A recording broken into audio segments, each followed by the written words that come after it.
public property, and appropriations. To my right, I want to recognize Chairperson of Appropriation Committee and Councilman Squilla. To my left, Councilman Greenlee and Councilman Dom. Clerk, would you please read the title of the resolution? Resolution 170149, a resolution authorizing City Council's committees on public property and public works and appropriations to hold hearings investigating the quality of resources and funding levels of the Philadelphia Animal Care and Control Team and explore the need for additional resources to meet the City of Philadelphia's needs. Thank you, Clerk. Before we get things started, I want to make a statement, and I want to thank you all for being here and thank my committee members and committee members for appropriations. Today's hearing is designed to shed a light on the issues and challenges faced by the Animal Care and Control Team of Philadelphia. In particular, we are interested in assessing and evaluating issues related to the facility and its funding. But before we begin, I want to make clear for the record that I believe that ACT Philly, its staff, are working very hard, and they're working hard with the limited resources and the substandard facilities that they have to operate every single day. Some of the volunteers and the animal advocates have suggested that ACT Philly is in some way failing Philadelphia's animal populations. Right? It is my belief, right, that those claims are misguided. The vast majority of the challenges that ACT Philly faces are a result of the City of Philadelphia's failure to adequately fund and support the operations of ACT Philly. And Philadelphia has a responsibility to fix this problem by investing in the renovating of the ACT facilities and increasing the operation budget of ACT Philly to a level that meets the national best practices. After all the programming is appropriately funded and the facility is up to national standards, we can have the conversations about specific concerns related to actual operation of ACT. City Council is faced with millions of dollars of requests for funding and support every spring. But by the way we treat Philadelphia's animal population is an indicator, all right, of who we are and how we operate as a city. And our failure to fund and support ACT Philly is not just have an impact on animals, it has an impact on the health and welfare of every resident in the City of Philadelphia. We have two panels today and a list of individuals who wish to make public comment. The members of these committees have a prepared list of questions for each of the panelists. We are going to get through this and ask as many questions and get the answers as much as we can here today. So I would like the responses for all these questions that we prepared in writing by the end of the day this Friday. I will post the responses on my website and I will make them available to the public. We are going to respectfully ask that those who have prepared written testimony to summarize your testimony in the interest of time so that we can get answers to as many questions as we can in a prepared and organized manner. Finally, for those who are here today to raise concerns about issues related to volunteering with ACT Philly or about specific experiences related to specific animals or specific staff, you will be happy to know that the administration has committed to reinstating and re-engaging the Animal Advisory Committee, which will serve as a structured forum for raising concerns related to animals' well-being and welfare in Philadelphia. Once that committee is back and up and running, I will ask them to have a specific committee meeting dedicated to hearing your ACT Philly concerns. Now, with that said, all right, this is not an appropriate forum for raising specific animal or ACT Philly concerns, specifically when it comes to staff and volunteer concerns. The purpose of today's hearing is facilities and the funding issues. But before we get started, I want to ask any members of this committee if they wish to make any statements. With that being done, Clerk, would you please read our first panel? And we can begin with our public testimony. Marcia Perlman, Inga Frick, and Melissa Levy.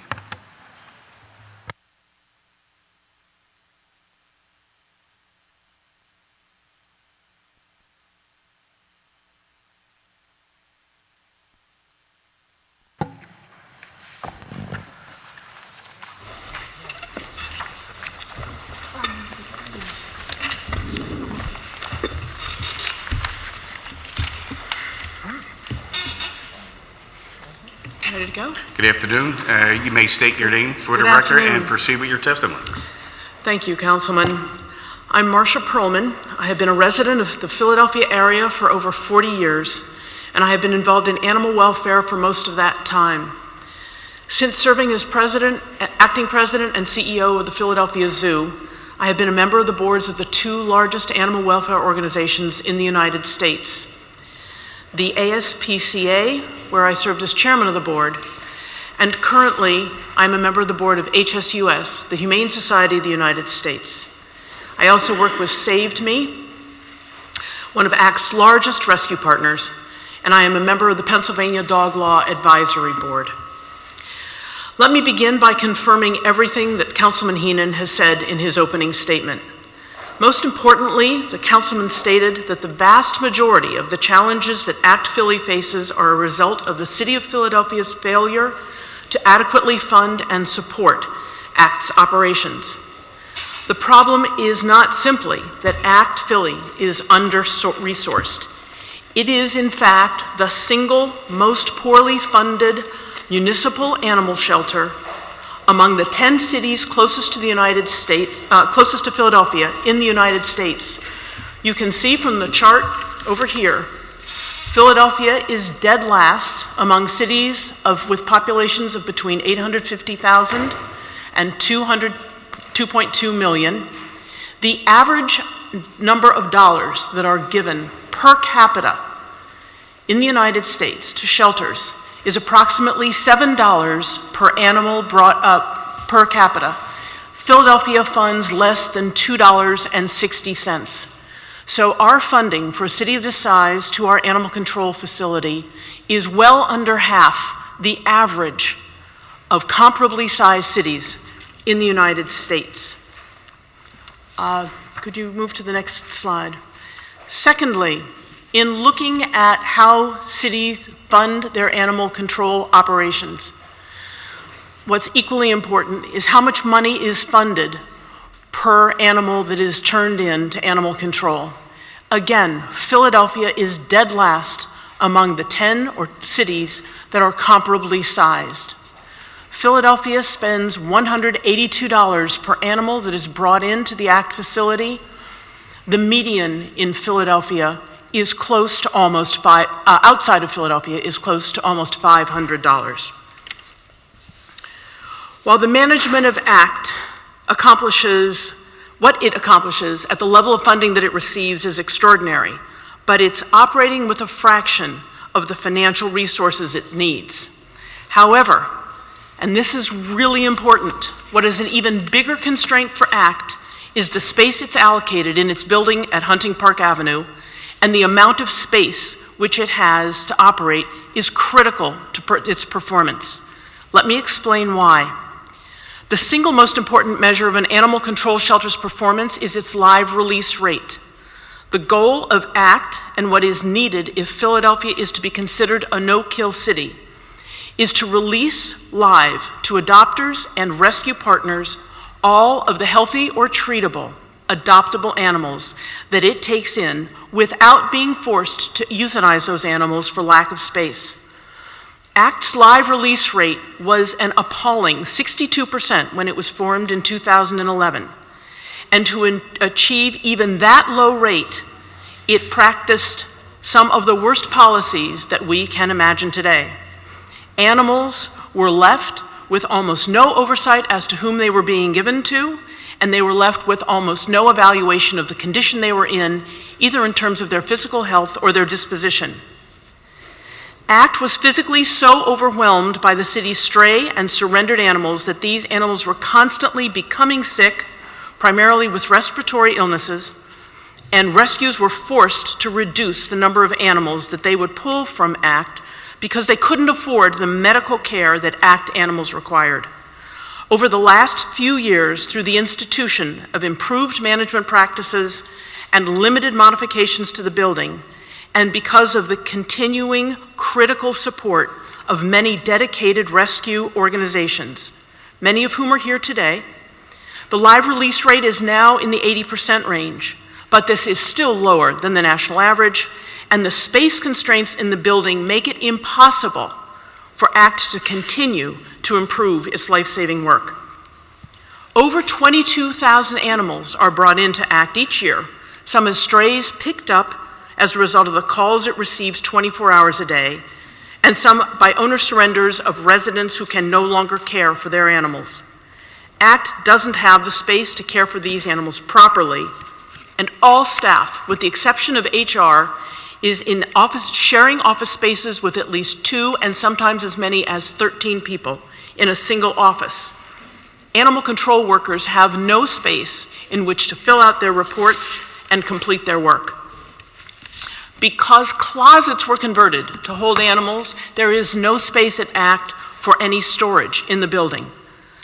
Most importantly, members of the public who are seeking to adopt an animal must occupy areas in which animals are being brought in by the public with no history of vaccinations or of current disease.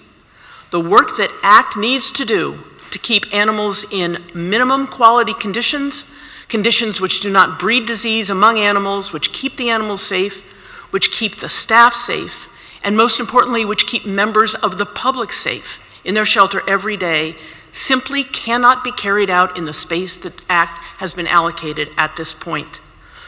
As I believe all of you know, ACT shares its building on Hunting Park Avenue with Vector Control. As such, it is the only major animal shelter in the country that does not have its own dedicated building. ACT needs all of the additional space that is currently occupied by Vector in order to perform its function properly. The addition of 1 or 2 or 3 of the offices that Vector now holds will not come close to solving the problems that ACT faces. While there is a one-time cost to move the Vector offices to another building, this move needs to happen. The management and staff of ACT are doing everything they possibly can with Philadelphia's stray and abandoned animal populations, but they cannot do their work properly within their current square footage. This is a situation that each of you has the ability to easily fix, and until this situation is addressed, thousands of Philadelphia's animals will continue to be put to death needlessly every single year. To speak more specifically about some of these concerns, I would like to introduce my colleague, Inga Fricke, Director of Pet Retention Programs at the Humane Society of the United States.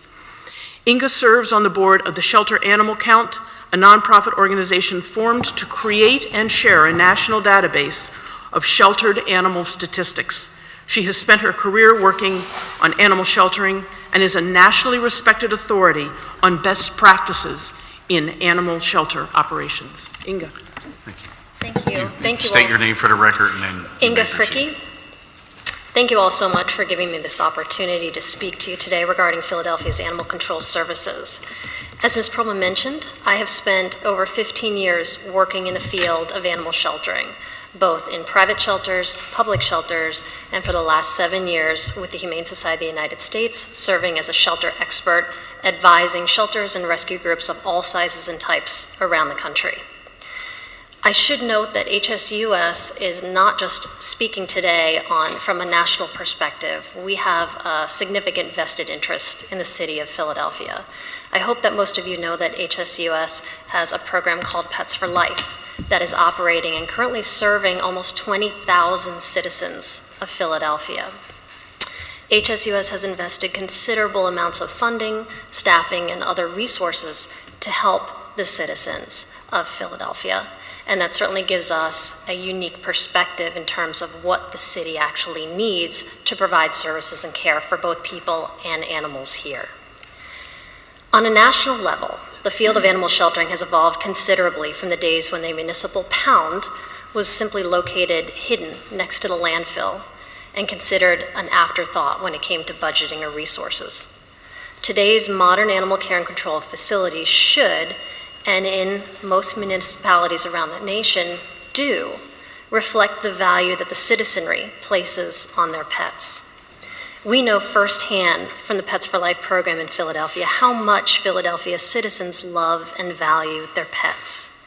Even the poorest of our nation's citizens cherish the bond they have with animals, and for many, their pets are their most important possessions. Increasing resources allocated to caring for a community's homeless pets does not elevate the status of pets over people. It simply recognizes that pets are a necessary part of any happy, healthy community. Animal control agencies were created to preserve the safety of the citizenry, and they still serve that vital function today. But protecting public safety requires that staff be provided adequate resources to perform their work.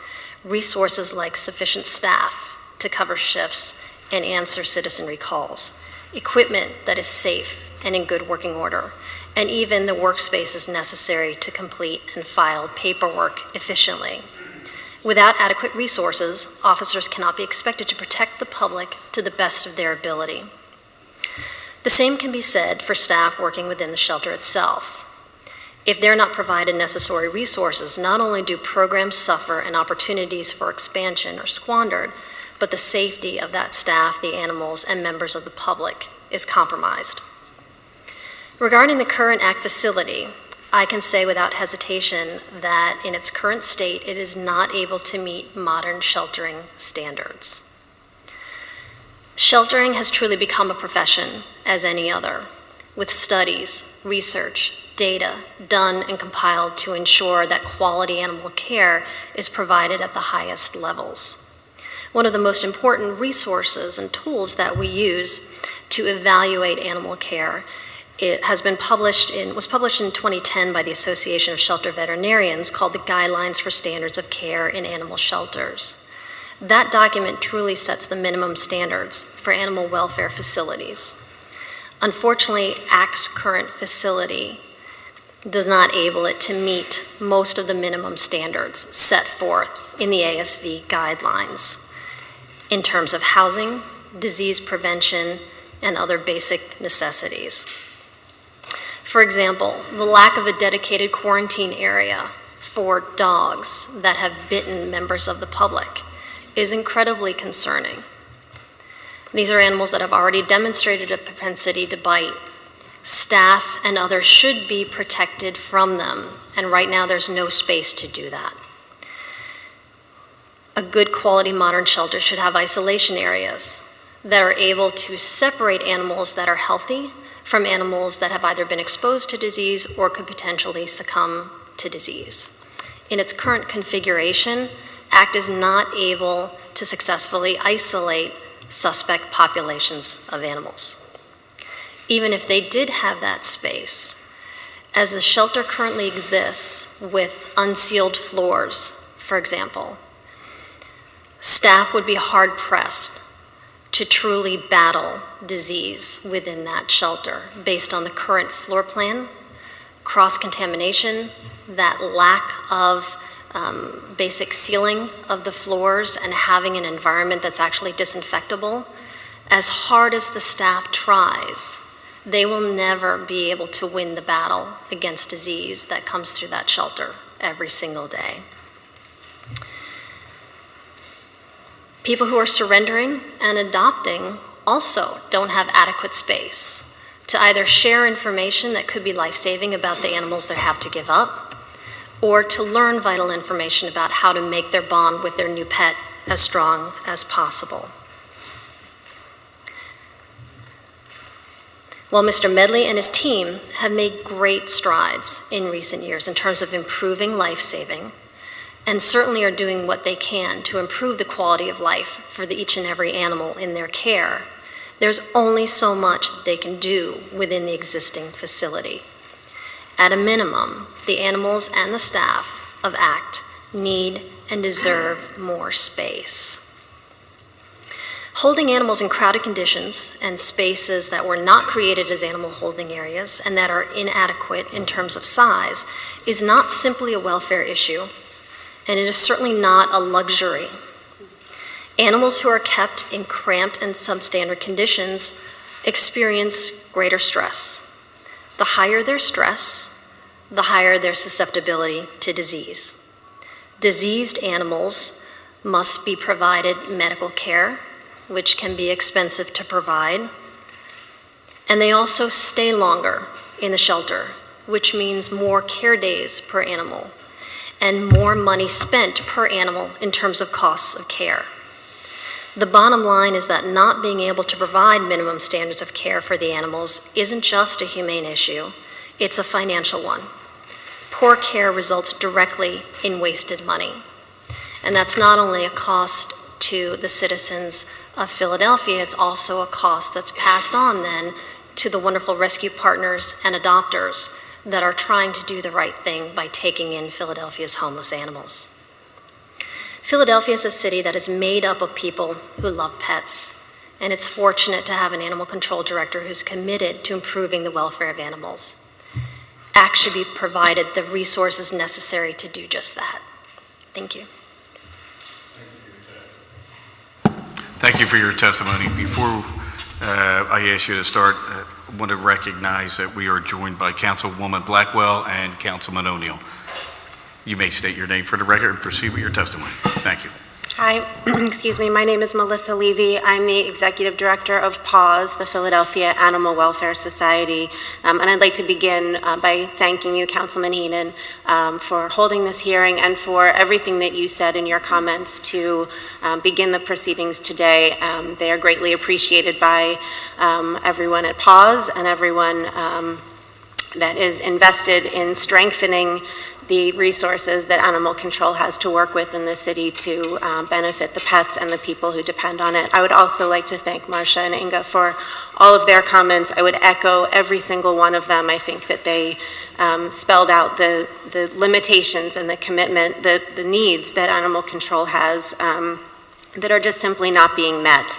And the extraordinary accomplishments that animal control is making in spite of them. I would like to provide a little bit of a historical perspective in terms of the life-saving culture that and efforts in Philadelphia that have been created over the last 10 years with animal control at the heart of that, and kind of what has been accomplished over that 10 years and what really is needed now in order to ensure that animal control in partnership with all of its life-saving partners is able to do the work that the people and the pets of Philadelphia excuse me, are depending on it to do. PAWS began more than 10 years ago as a volunteer-driven, donor-funded effort from within the city's animal control shelter. We stepped out from under the umbrella of animal control and became an independent organization in 2009, but our commitment to the animals there and to serving as animal control's leading partner has never wavered. We have always based our success on animal control's numbers. Everything we do is aimed at reducing their intake and increasing the number of animals that get out of that building alive. Our 3 facilities house 2 shelters, 2 adoption centers, and 2 high-volume, low-cost spay, neuter, and wellness clinics that serve struggling pet owners who cannot otherwise afford or access veterinary care. Those clinics enable Philadelphians living in or near poverty to keep and care for their pets and prevent them from having unwanted litters. We have rescued nearly 20,000 dogs and cats, served more than 120,000 disadvantaged pets in our clinics, and we've performed more than 60,000 spay-neuter surgeries. Our ultimate goal with all of these efforts has always been to make Philadelphia a no-kill city, where only animals who are unsavable due to medical or behavioral issues are euthanized in shelters.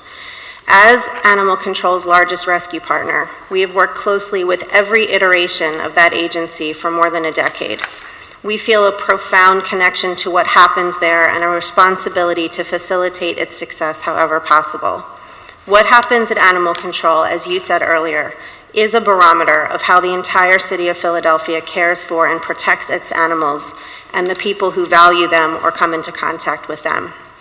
We believe we will only become a truly humane community when animal control functions at its best.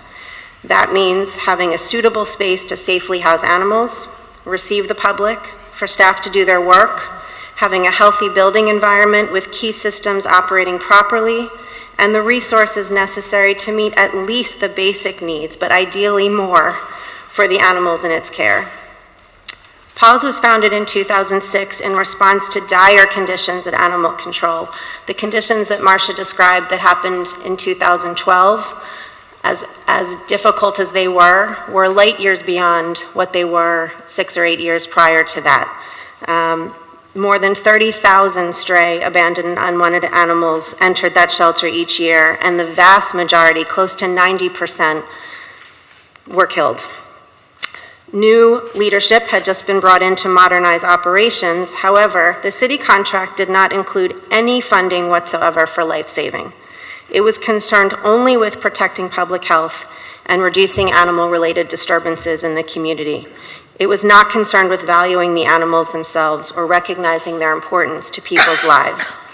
As such, funding was minimal, only $2.6 million. That is less than 1/3 of what was considered appropriate by national standards based on the demand on services, the size of Philadelphia's population, and the 30,000 plus animals that poured in.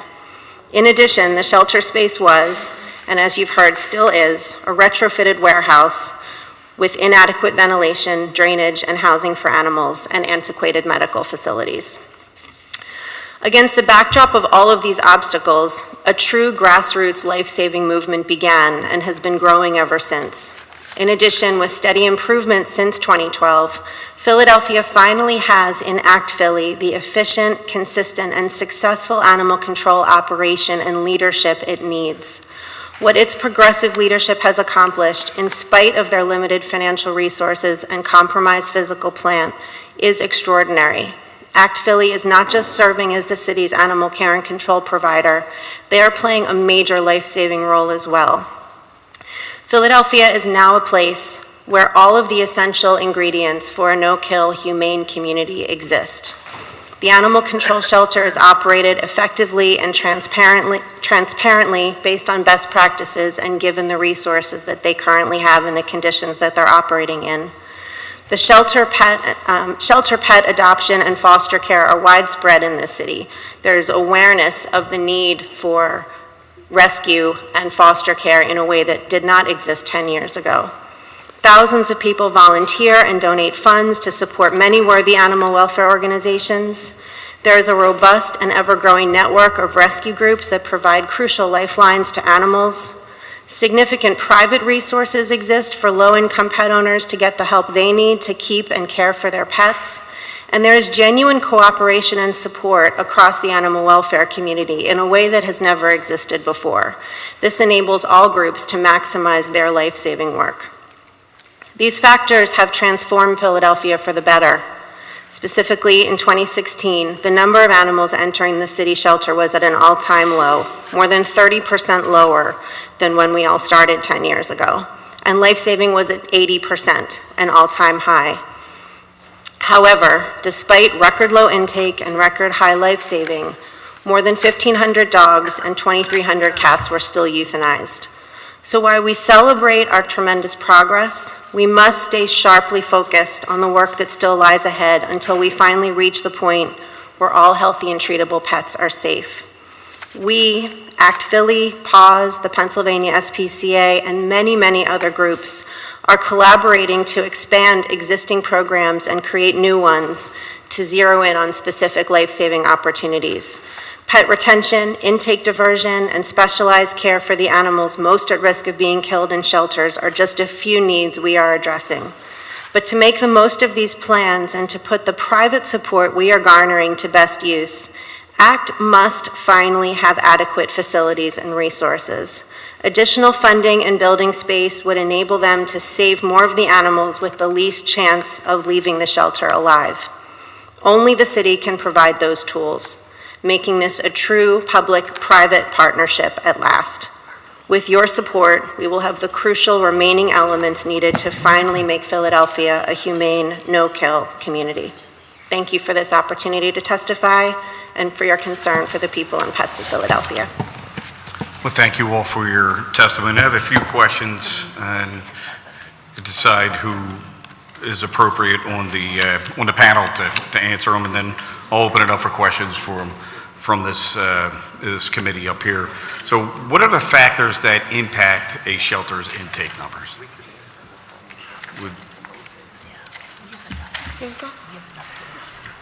In Philadelphia, and I wish I had prepared for you the sheet that shows how Philadelphia looks relative to New York. In Philadelphia, the biggest problem is that for so many years, there have been so many dogs and cats out on the street who have never been spayed and neutered.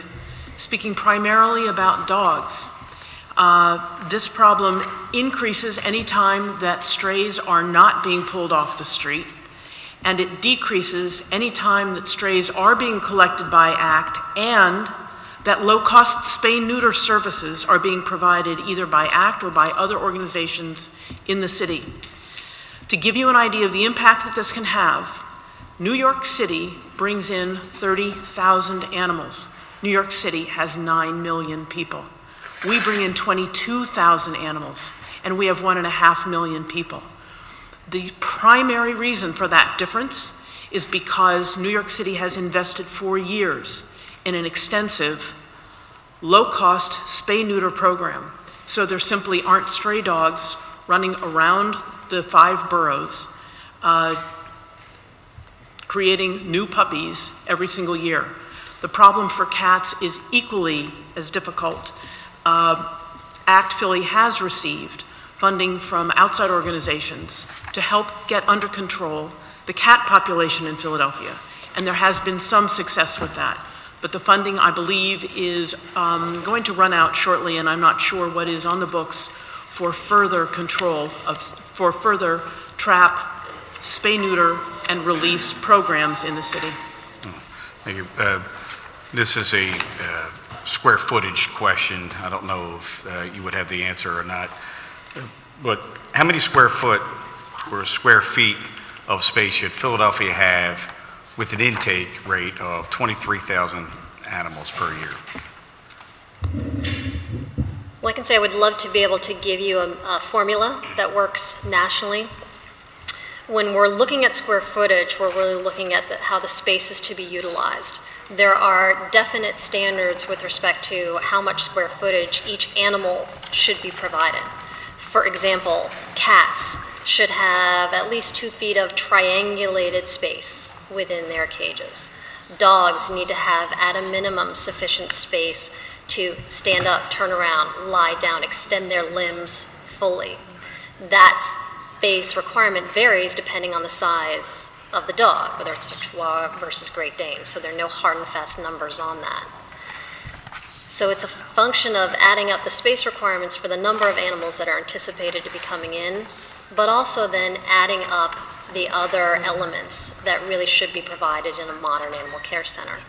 Things like space for behavioral assessment, separate isolation areas for different populations of animals, quarantine areas, separate entrances for people coming in to surrender animals so that they don't cross paths with people who are coming in to adopt. Those are disease prevention principles in addition to space principles. So there's no necessarily, I can't give you a specific number that says for 20,000 animals you need X square feet of space. It really is a function of, does the facility as it exists have all of the hallmarks of a quality, modern animal sheltering facility? And unfortunately, at the moment, ACT does not. In your opinion, is our shelter too small for our intake rate? Absolutely. And so, based on our intake rate, how much capacity should we maintain? You don't have to answer. I understand. It's a problem. It definitely is a problem. With you know the staffing, do you know the staffing levels at our current facility? Others are probably more familiar with the specific staffing And I'm numbers going to than ask the I am. administration when they come up, if anybody is familiar with the staffing levels on our current facility based on the intake rate. Should we have more staff? Well, the one thing regarding staffing I can speak to is that nationally, the standard is each animal should be provided a minimum of 15 minutes of care per day. That is simply for feeding or cleaning. That's not for grooming, that's not for training, that's not for counseling of adopters, that's not for exercise, that's not for enrichment, that's not for anything. So an animal caretaker should only within their, if they're working, you're gonna make me do math, and this is terrible, 15 minutes per animal per day means they should typically only be caring for 4 animals per hour. So over the course of an 8-hour workday, that's 32 animals that should be assigned per animal caretaker. Again, and that's not including all of the other things that have to go into making sure that animal is healthy and then it finds a new home. Most agencies around the country really struggle to meet that number in terms of animal caretaking. And that, again, doesn't account for all of the people that have to be involved in these life-saving partnerships, that have to be involved in surrender counseling and surrender prevention programs, that are involved in addressing the public safety needs outside of the shelter. And based on our intake rate and the size of our, the city's population, how much should we be allocating for the operation of ACT, the ACT shelter and or animal services? I would say at a minimum, the numbers that were provided show that the current allocation is woefully inadequate. We're 10th out of 10. Yeah. In order to get the national average, the amount that should be allocated to ACT rather than the $4 million that's currently being allocated should be at least $8 million. That would bring Philadelphia to still the lower half of the amount per animal for comparably sized cities, and still the lower half of the amount per resident of comparably sized cities. So With that increase. $8 million would be a bare minimum that would take us to roughly the middle of the pack, not the top. Any other members who get some questions? for the panel? Chair recognizes Councilman Green. Okay, thank you, Mr. Chairman. Maybe you could see the numbers you're talking about, but as far as a well-designed facility, or if you were going to say this is the best facility out there, what would there be one or two that you particularly point to around the country that would be a model for that? There are definitely facilities that exemplify best practices. As you go around the country, you will find entities that are a little closer microphone. Oh, sorry. I'm getting There are some entities that are kind of very high-end, kind of Taj Mahal, if you will, but that's not necessarily what's required. What's really required to reflect a good, modern, professional animal welfare facility is attention to the spaces that have already been mentioned, ensuring that staff have the resources they need to handle animals safely, ensuring that populations of animals can be separated, managing the floor plan of the shelter to ensure that there's no cross-contamination, cross-pollination, where there's a potential for animals that might have disease to cross paths with animals that don't. And there are many, many facilities around the country that really exemplify good, modern standards, both municipal and private. I mean, is there a couple you can just say, this would be the ones? There are, If you're not, yeah, that's okay. no, there are a ton. Asheville, for example, Asheville. has a great partnership. I'm trying to think of facilities that are Okay, not that's kind all of the most high-end. They actually have a wonderful, actually a campus set up between animal control and the private entity. And it is not an exorbitant facility, but it was certainly constructed with all of these considerations in mind. Mm-hmm. Okay, thanks. Ms. Levy, maybe you best answer this. When it comes to rescue partners, you talk about partnering. Could you give examples of what you can, what the kind of things you have done working with ACT and maybe others have done that have improved things, and maybe things you still need to do, given hopefully there'll be more money and more space? Absolutely.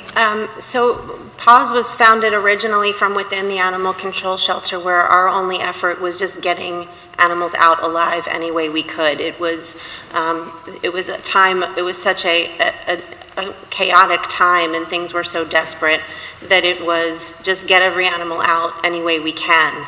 It's better than having them killed in the building. And things have changed so much over the years. We now operate, as I said earlier, from outside the shelter now, going into animal control almost daily to select animals that we have space to pull out and rescue, much like many other rescue organizations. And we all pull animals based on our own resources, our own space, our own kind of profiles of animals that we're able to commit to.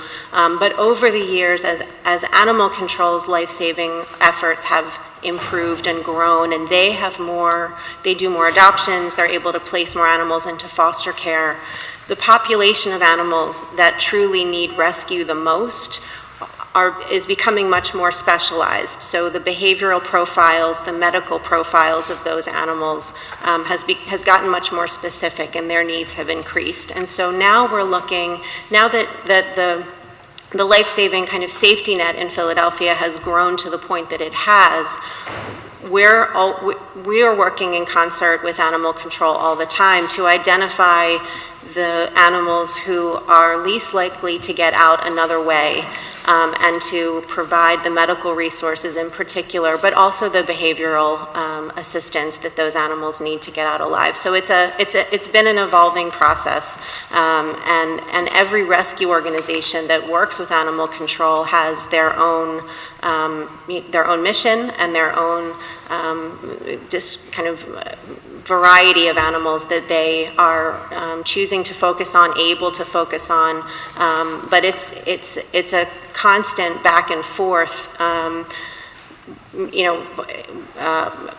process of understanding what animal control needs the most help with. We want to be helpful. We don't want to pull out animals that they could easily get out another way. So that's truly what a large part of that partnership is identifying how those needs are changing over time.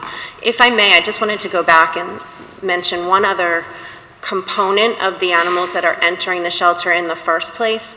I think it's important to recognize that animal control is operating in Philadelphia, much like every other agency, against the backdrop of extreme poverty. And when you have more than a quarter of the population of Philadelphia living in poverty, you have pet owners who don't have the resources they need to properly care for their animals, to provide the veterinary care, the behavioral assistance, sometimes just the food, sometimes just a leash. And so a lot of what we see in the profile of animals that are being surrendered by their owners, many are coming in as stray, but in the case of dogs, half of them come in as owner surrenders.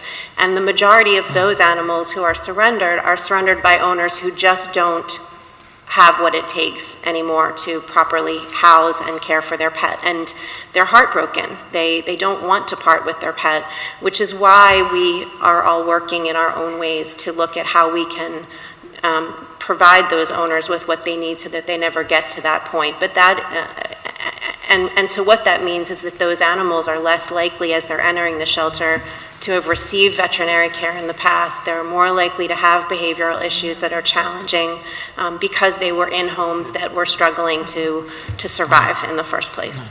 And finally, if I may, Ms. Chairman, just one, the whole issue of no kill, I know, has been brought up for many years. I remember former Councilman Kelly talking about that years ago. Given the facility's design right now, is it possible, and what key things would have to be done to really make Philadelphia no kill? I know 80% sounds great, but then when you say 1,500 dogs and 2,300 cats, that doesn't sound too good. Right. So, 80% is a long way from where we began. And so there has been tremendous progress, and I don't think that anyone inside or outside animal control is willing to say it's impossible. We've all been doing this work by refusing to acknowledge that it might be impossible. So one way or the other, we will make it happen. The question is, against what odds, and how steep is the mountain going to be? And the obstacles that exist within animal control, and the inability even of animal control to use the resources that it is garnering privately. We're working together to develop new approaches for fundraising and for grant writing and to develop programs.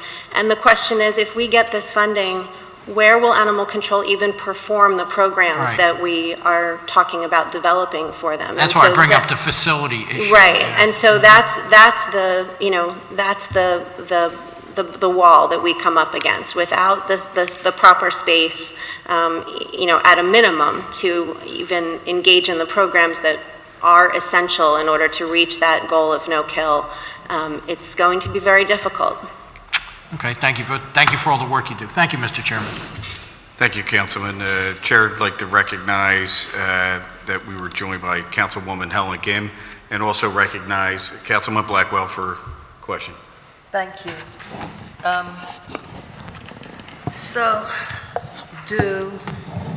Is it PAWS who goes around the neighborhoods and spades cats and dogs too, I guess?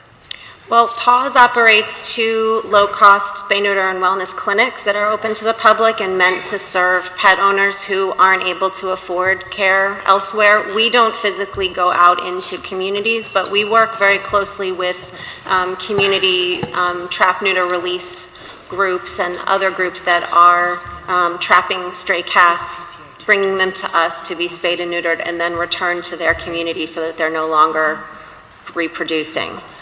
We also work with lots of other rescue organizations who need more affordable vet care in order to rescue more pets. Yeah, I know that some group, I assumed it was you all did, because somebody would call me, I was terrified, but the cats were fine, you wouldn't have known it affected them all.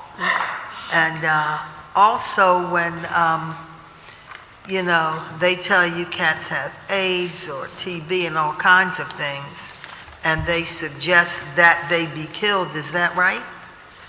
They With said stray cats? No.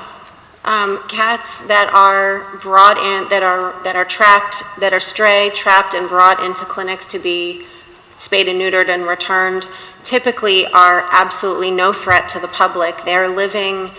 They're self-sustaining, and they're not carrying disease. If they have outward signs of disease, they will be tested and other arrangements will be made. So they won't be returned if they are showing obvious signs of illness or if they're suffering, of course. But the vast, vast majority of cats that are living as strays on the streets are healthy, relatively able to exist in the community without any threat to the public. So or what threat if to they each are, other. if you take them in and they are told they have diseases, other cats could catch them, you have to make a decision whether you let them go or whether you take them back, but you could cause diseases for other animals. What should you do? A member of the public? You're saying if you bring in a stray cat and you find that it's And you that take it's the ill? stray cats in, and they tell you these cats, they don't look sick, but they tell you they are, and that they will hurt other animals because they have catching diseases and such. There are numerous programs in the city that work to rehome or find alternate placement for cats who are found to have a disease that would make it unsafe for them to return to their community. But it's really, that's a kind of a process and a decision that's made on a very individual basis. It's relatively unusual. And so it really is, that's where working to kind of educate the animal-loving community who does take the initiative to go out and trap and try to bring in animals to clinics to get the care that they need, and relying on them to play a role in the steps that are followed from there is crucial. This is a community issue, and so there is some level of reliance on the individuals who bring those cats in to take some sense of ownership and to kind of see the cat through to the safe and proper placement. In most cases, that's returning it to where they trapped it in the first place. That's not what they told us. They told us if you take these cats back in the community, then you will allow them to have other cats catch AIDS, TB, and several other diseases. That's what they told us we should do. Right. With communicable diseases, like you're talking about FIV and FELV, feline AIDS and feline leukemia, that's a different set of challenges and considerations in the placement of that cat. And there are adoption programs and there are sanctuary programs that where groups will take ownership of those cats and find safe placement for them. They, with the ultimately trying to avoid euthanizing that cat and finding a safe place for that cat to live out its life without causing potential harm to other cats.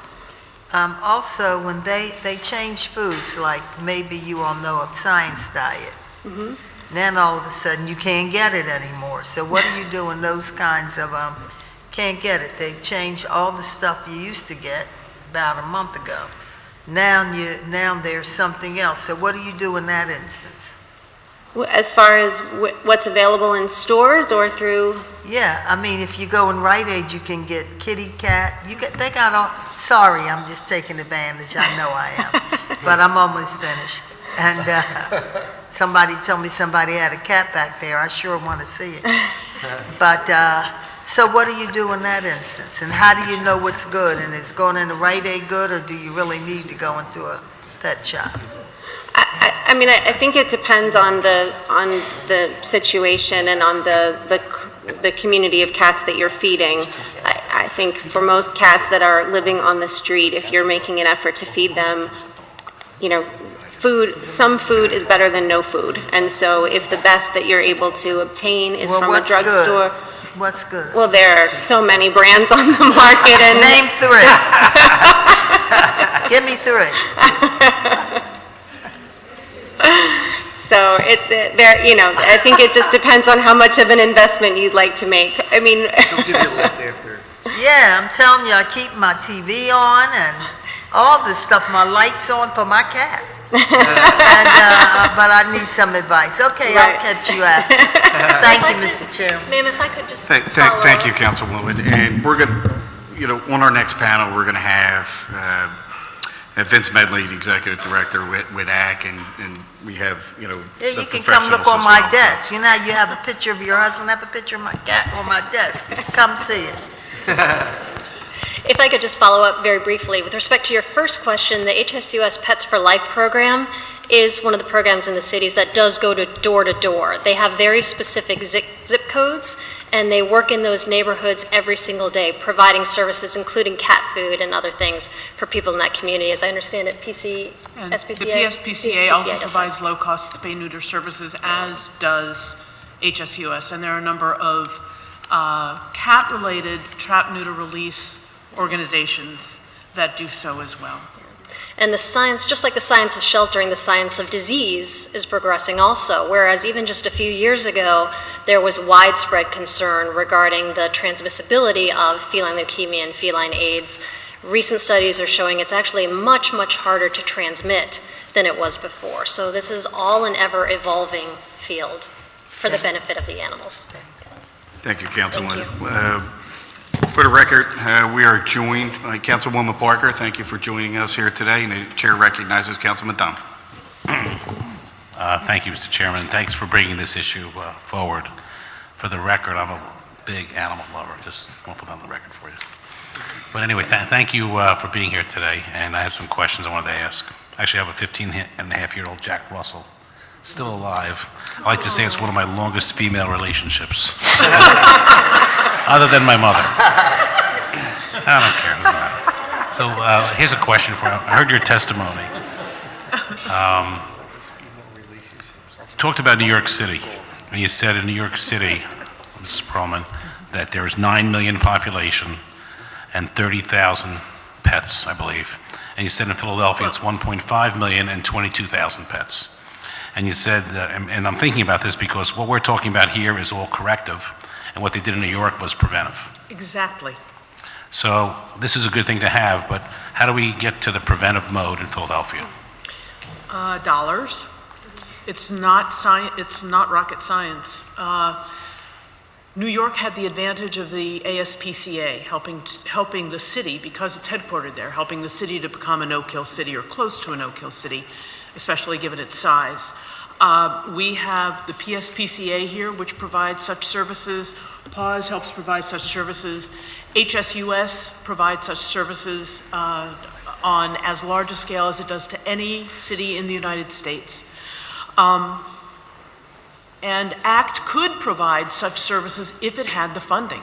So It is simple to do, and it can either be done in a single location or can be done with mobile units. And what most cities are doing now is that they are allowing vans to go out to different neighborhoods. Vans pick up an animal in the morning, bring it back to a central location where there's an excellent hospital.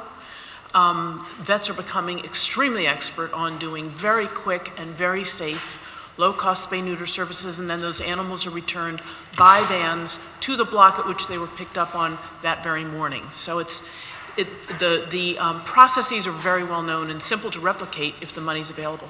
Could I ask your organizations to get to our chair, maybe, a program on how we could implement something like that in Philadelphia? Because that's really the long-term solution. This is all corrective, what we're talking It about. absolutely is. This is low-cost spay-neuter turns off the fire hose. What we're all doing here is trying to deal with the water that's pouring out. Right, I understand. You're absolutely right. Yeah. My second question is, realizing that we have financial issues in the city of Philadelphia, and realizing if in the perfect world we could build a new facility that would be state-of-the-art, but we don't have the resources maybe for that, is there an opportunity with some of the closed schools that we have that are pretty large, maybe 80, 100,000 square foot schools, for us to have a school take over for the facility that you're requesting? Is that an option? I'm In sorry. other words, utilize a closed school as a For- facility for ACT instead of the current facility you're in now. Far and away, certainly would be an option, but much more easy would be to simply move ACT. ACT are offices, Vector. Vector simply has offices that are vacant almost all day long because they are for officers who are supposed to be out in their trucks all day long. So it would be very simple, much simpler, to ask the people who are driving trucks all day to come in the morning to an abandoned school, each get a space there, drive their truck, come back, file their report, and go home. My understanding, and from what I've seen of Vector's use of that space, it includes some non-work related activities, and it also includes parking. And it seems to me that it should be fairly simple for the city to identify spaces around the city where parking and a limited number of offices could be provided. There's no infrastructure needed. Right. How many square feet does Vector utilize right now? Pardon me? How many square feet does Vector Control utilize right now, do you know? The ACT uses 19,000 square feet. I would guess, and maybe Vince could 30, okay, so it's 32,000 in total. So they're And using so about it's 13,000. They're using 13,000. So the simple solution is to move Vector and then you'll be okay. Absolutely. And what I want to point out is, while it may not be ideal, the minute that Vector is able to leave that space, huge improvements can be made because management would be able to move offices into the existing Vector space. Those offices then can easily be converted to offices for behavior evaluators, for quarantine spaces, for spaces for dogs who've had a dog bite history. The ability to use it quickly and cheaply is huge. Okay, thank you. One last question. Actually two. Well, do you have any idea what percentage of people that you, or pets that you see come from homes that are having financial issues?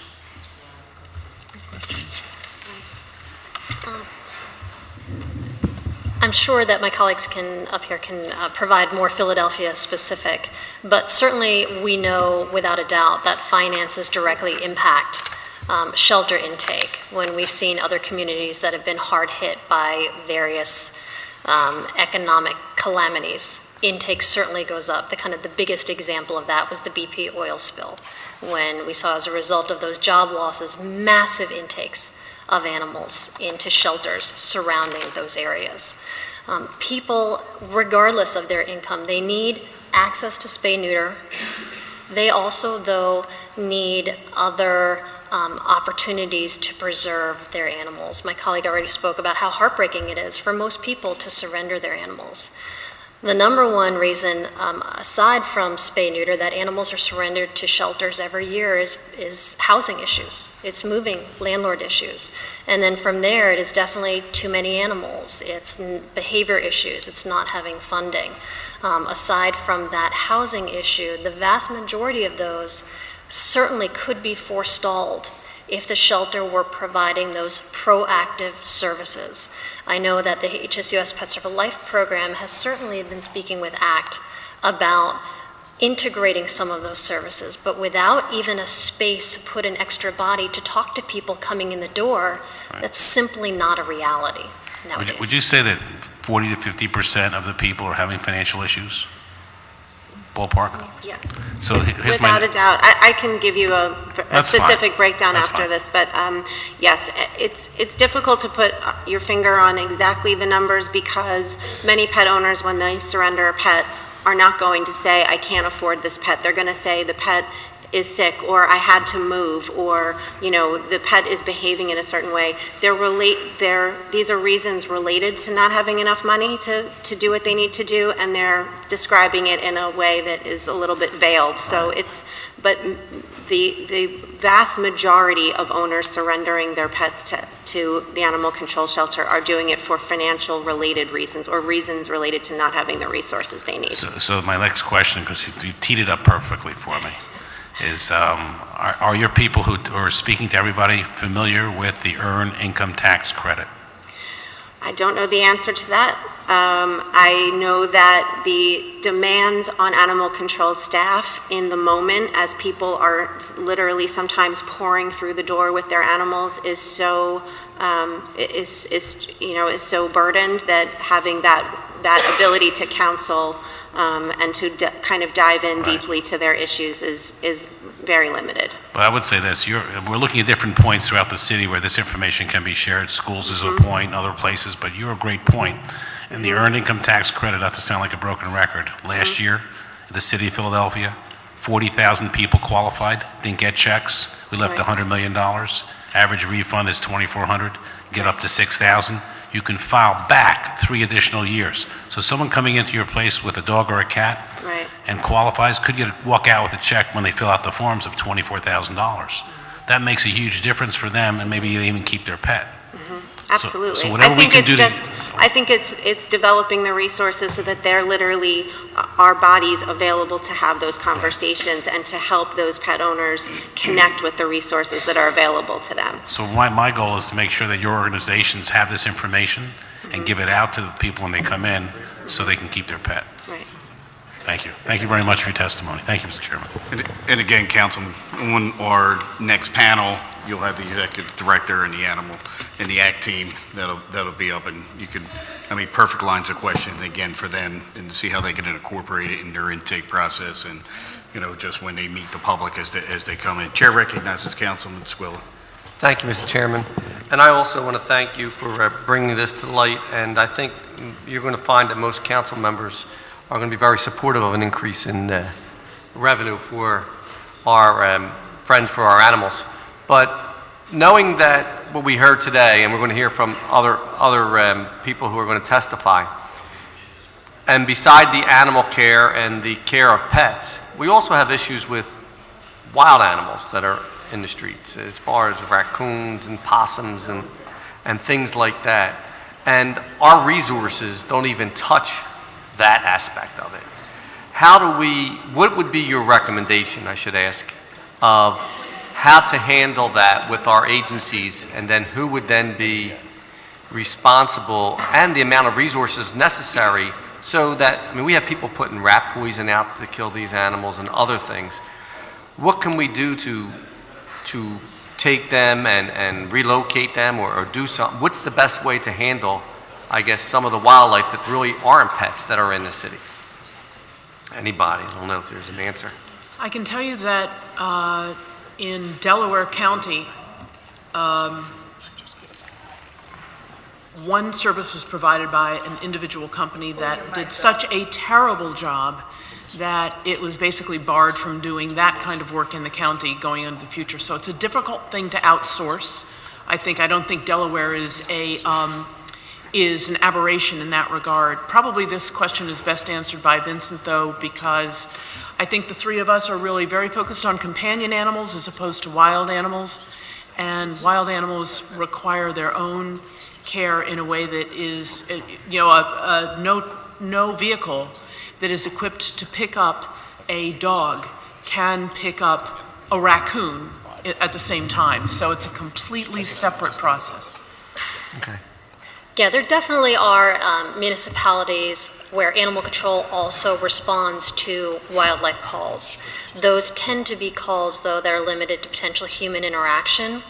We actually have at HSUS an entire wildlife division that's devoted to helping communities and municipalities understand that we don't need to go and pick up every single raccoon or every single animal that might be on somebody's property.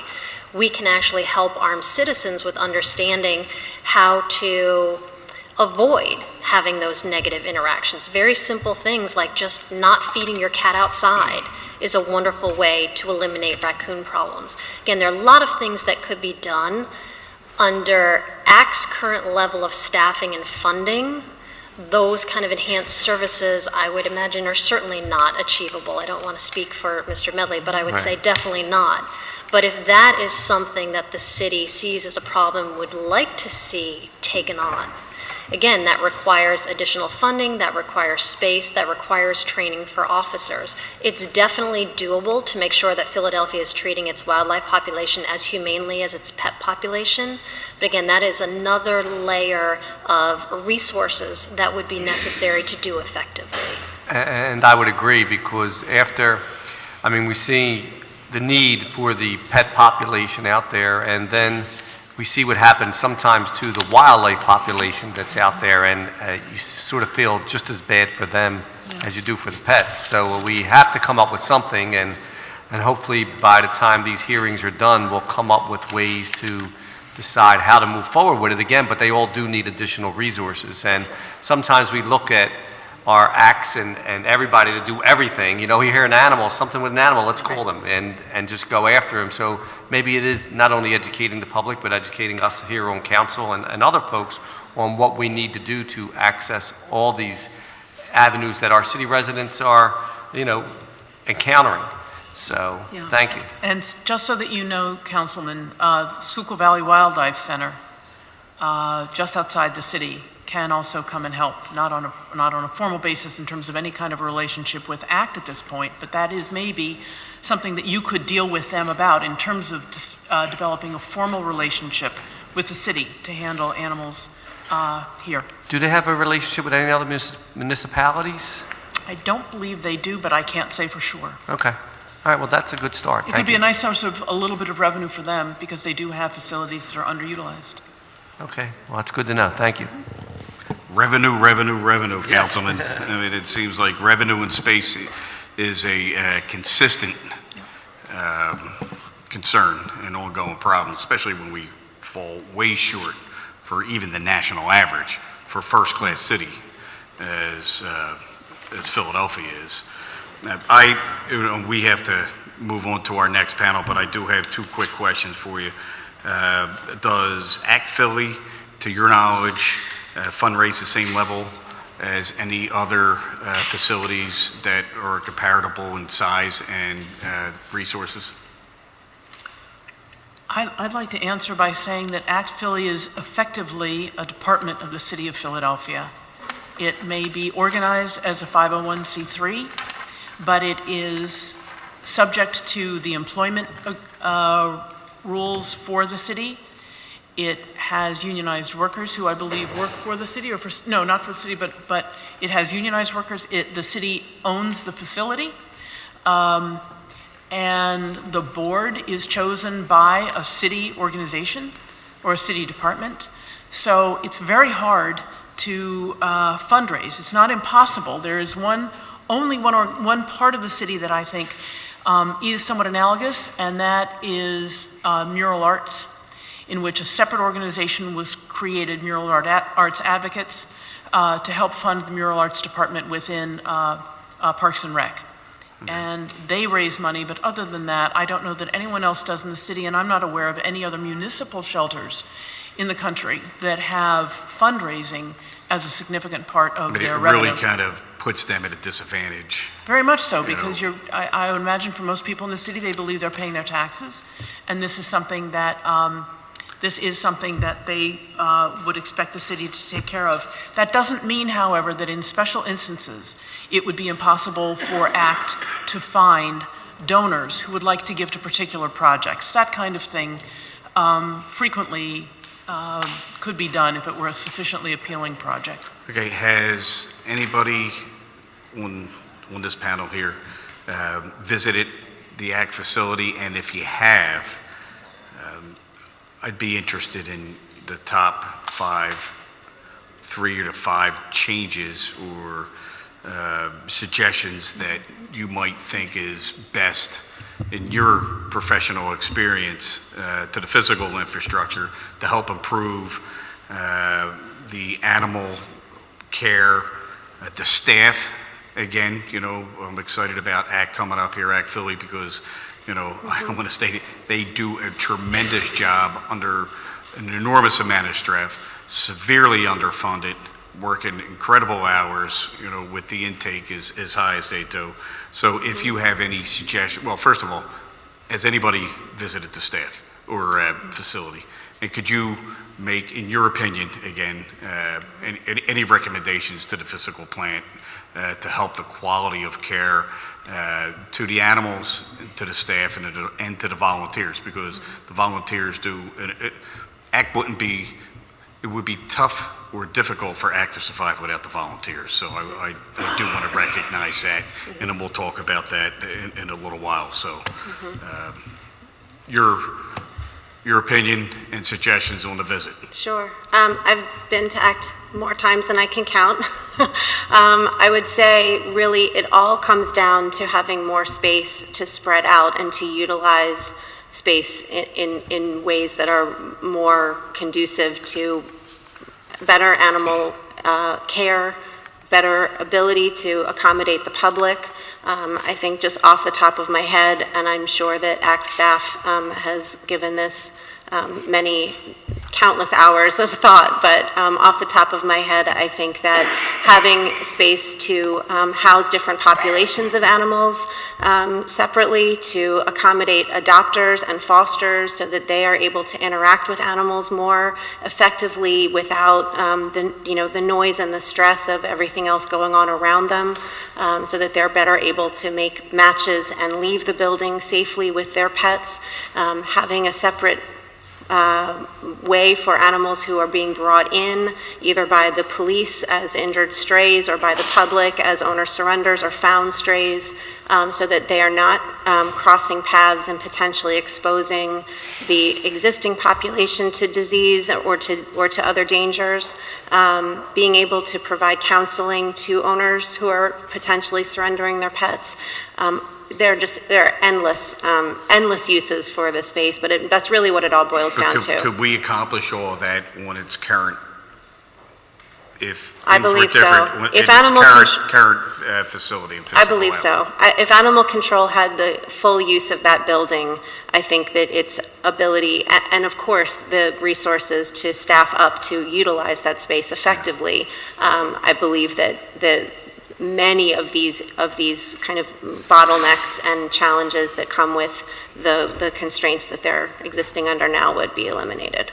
Well, thank you all. I really do appreciate you taking the time. I know, we got, a lot into the details, but I think it's important publicly to talk about this. I think it's long overdue, and I appreciate your time and expertise of coming in here and letting the public know, what we do, what you do, and, what are our challenges and where we need to be, just to be, to provide the care, I think, that the animals of the city of Philadelphia deserve, and the health and well-being of all the citizens of the city of Philadelphia. So thank you so much for being here. Thank you very much. Clerk, could you read our next panel, please? Vincent Medley, Hillary Herendine, and Audra Houghton.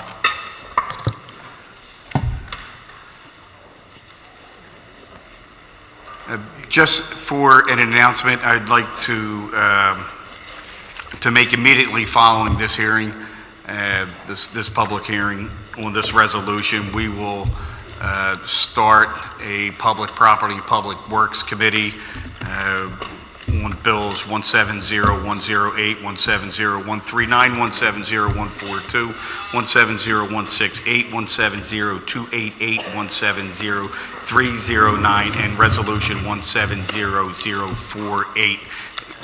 The public property, public works, public hearing and meeting will start immediately at the end of this public hearing. So thank you. Welcome our next panel. Thank you for being here. Thank you for your time. And would you do, if you would, please state your name for the record, and you all may proceed with your testimony. Thank you. My name is Vincent Medley. I'm the Executive Director of the Animal Care and Control Team of Philadelphia. My name is Audra Houghton. I am the Director of Operations at the Animal Care and Control Team of Philadelphia. Good afternoon. I'm Dr. Hillary Herendeen, and I am the Medical Director for your city shelter. Great, thank you. If you all could have the microphone a little closer so the stenographer and we can hear you, and you maybe proceed with your testimony. Thank you. Thank you, Councilman Henon. Good afternoon, Chairman Henon, Chairwoman Quiñones-Sánchez, and City Council committee members. Thank you for the opportunity to appear before you today to address the resolution number 170149, sponsored by Councilman Henon, which calls for the hearing regarding the Animal Care and Control Team of Philadelphia budget and facilities. My name is Vincent Medley, and I am the Executive Director of ACT Philly. ACT Philly's mission is to provide shelter care and life-saving efforts for animals in need to protect the health, safety, and welfare of the people and animals of Philadelphia. This mission supports our core values of transparency, respect, innovation, commitment, empathy, and professionalism. Our role in the city of Philadelphia is best understood through the eyes of the community we serve. Whether it is a pet owner who has made the painful decision to humanely euthanize their elderly dog or cat they've loved as a family member for years, or the animal control officer who takes an animal into custody for state-required rabies quarantine because a child has been rushed to the hospital after being bitten by an aggressive dog, or also may be seen through the eyes of a good Samaritan who has brought a lost, injured, sick, or even starving dog or cat into the care of ACT Philly. By contrast, ACT Philly is a city-related nonprofit agency which was created by the city in 2011 to provide animal care and control services. Our agency is critical to the services and operations to the citizens who generate the 14,000 service requests that need an immediate response to make the Philadelphians safer. As the Executive Director, I am confident and pleased to tell you that the services you have entrusted us with are in good hands.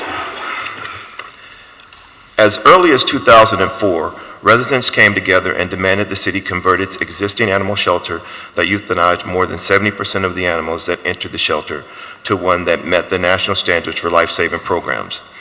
ACT Philly's efforts to meet this national goal started in 2012. In that year, the shelter, with the help and support of the community, volunteers, rescue partners, saved 62% of the animals that were taken into our care. Just this past year, we saved 80% of the animals that came into the shelter, which is the highest in ACT Philly's history. Using the Asilomar Accord measurements, which is the most widely recognized formula for calculating an animal shelter's life-saving performance, ACT Philly's performance is on par with national norms. Indeed, when compared to the animal care and control agencies in the country, Philadelphia is one of the most efficient animal shelter programs. On average, ACT Philly spends $181 per animal, which is not only among the lowest in the country, but also means there is not a penny to spare or to waste. Like the citizens of our great city, we know how to do more with less. Indeed, in 2014, the Petco Foundation, the the largest animal charitable foundation in the nation, named Act Philly one of the nation's most efficient shelters per dollar spent.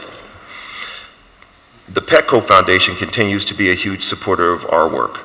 In January 2015, Petco granted Act Philly $1 million to renovate and expand the adoption center on the current Act Philly campus. Word is spread nationally about Act Philly's life-saving work and Philadelphia's life-saving work. In 2013, the Best Friends Animal Society awarded Act Philly an $800,000 grant to save more cats. It is a commonly overlooked fact that our shelter receives more cats than it does dogs. Last year, we received 23,000 animals, 13,000 of which were cats, and about 8,000 were dogs. In 2014, PetSmart Charities, another nationally renowned animal shelter charity, awarded Act Philly a $500,000 grant to operate an everyday adoption center at their PetSmart store in Plymouth Meeting. In a recent meeting with their leadership, we were asked to renew our 3-year contract. The aforementioned agencies have recognized Act Philly as an agency whose standards and practices are consistent with national best practices. These investments have also positioned us for current and future successes. The work, we know, is far from done because we still are humanely euthanizing over 5,000 animals a year. But when you compare that to 2004, a year when the city of Philadelphia euthanized 21,000 animals, we as a community and a government have taken an enormous leap in the right direction. In closing, I want to assure you that Philadelphia's animal care and control is standing on solid ground. We recently completed the first strategic plan in our agency's history. With the city's assistance, we are nearing the completion of a full replacement of the HVAC system. Act Philly is also scheduled to purchase new dog kennels in early 2018. In addition, the Petco Adoption Center, currently in the design phase, will give our building a much-needed facelift of a modern animal care and control agency. All this progress would not be possible without the collaborative hard work and dedication of Act Philly's committed staff, our passionate volunteers, faithful rescue partners, and city residents. Our success is yours. Any national or local recognition we receive reflects your efforts. Thank you to the committee and the committee chairs for permitting me to speak. My staff and I are welcome any questions you may have. Thank you, Vince. Thank you for your testimony. And again, you know, I just want to state for the record, for public disclosure, I am a board member of VAC appointed by our council president. And I see, you know, by visiting the shelter, you know, on many occasions in the adoption center, you know, how hard the employees work and how hard the volunteers work and how, you know, how critical it is, you know, for the time, understaffed, under-resourced, that, you know, but the time that people put in to make sure that, you know, ACT runs as efficiently as it possibly can under some of the challenges that we face. So, you know, I want to kudos to you and the staff. And Vince, I know you're new to ACT, and you know you inherited and an extremely underfunded agency that is a subsidiary of the City of Philadelphia, a nonprofit. You know, but you know we're going to keep working on it. As a board member and a council member, there are only certain things that I can do. I can volunteer my time, right?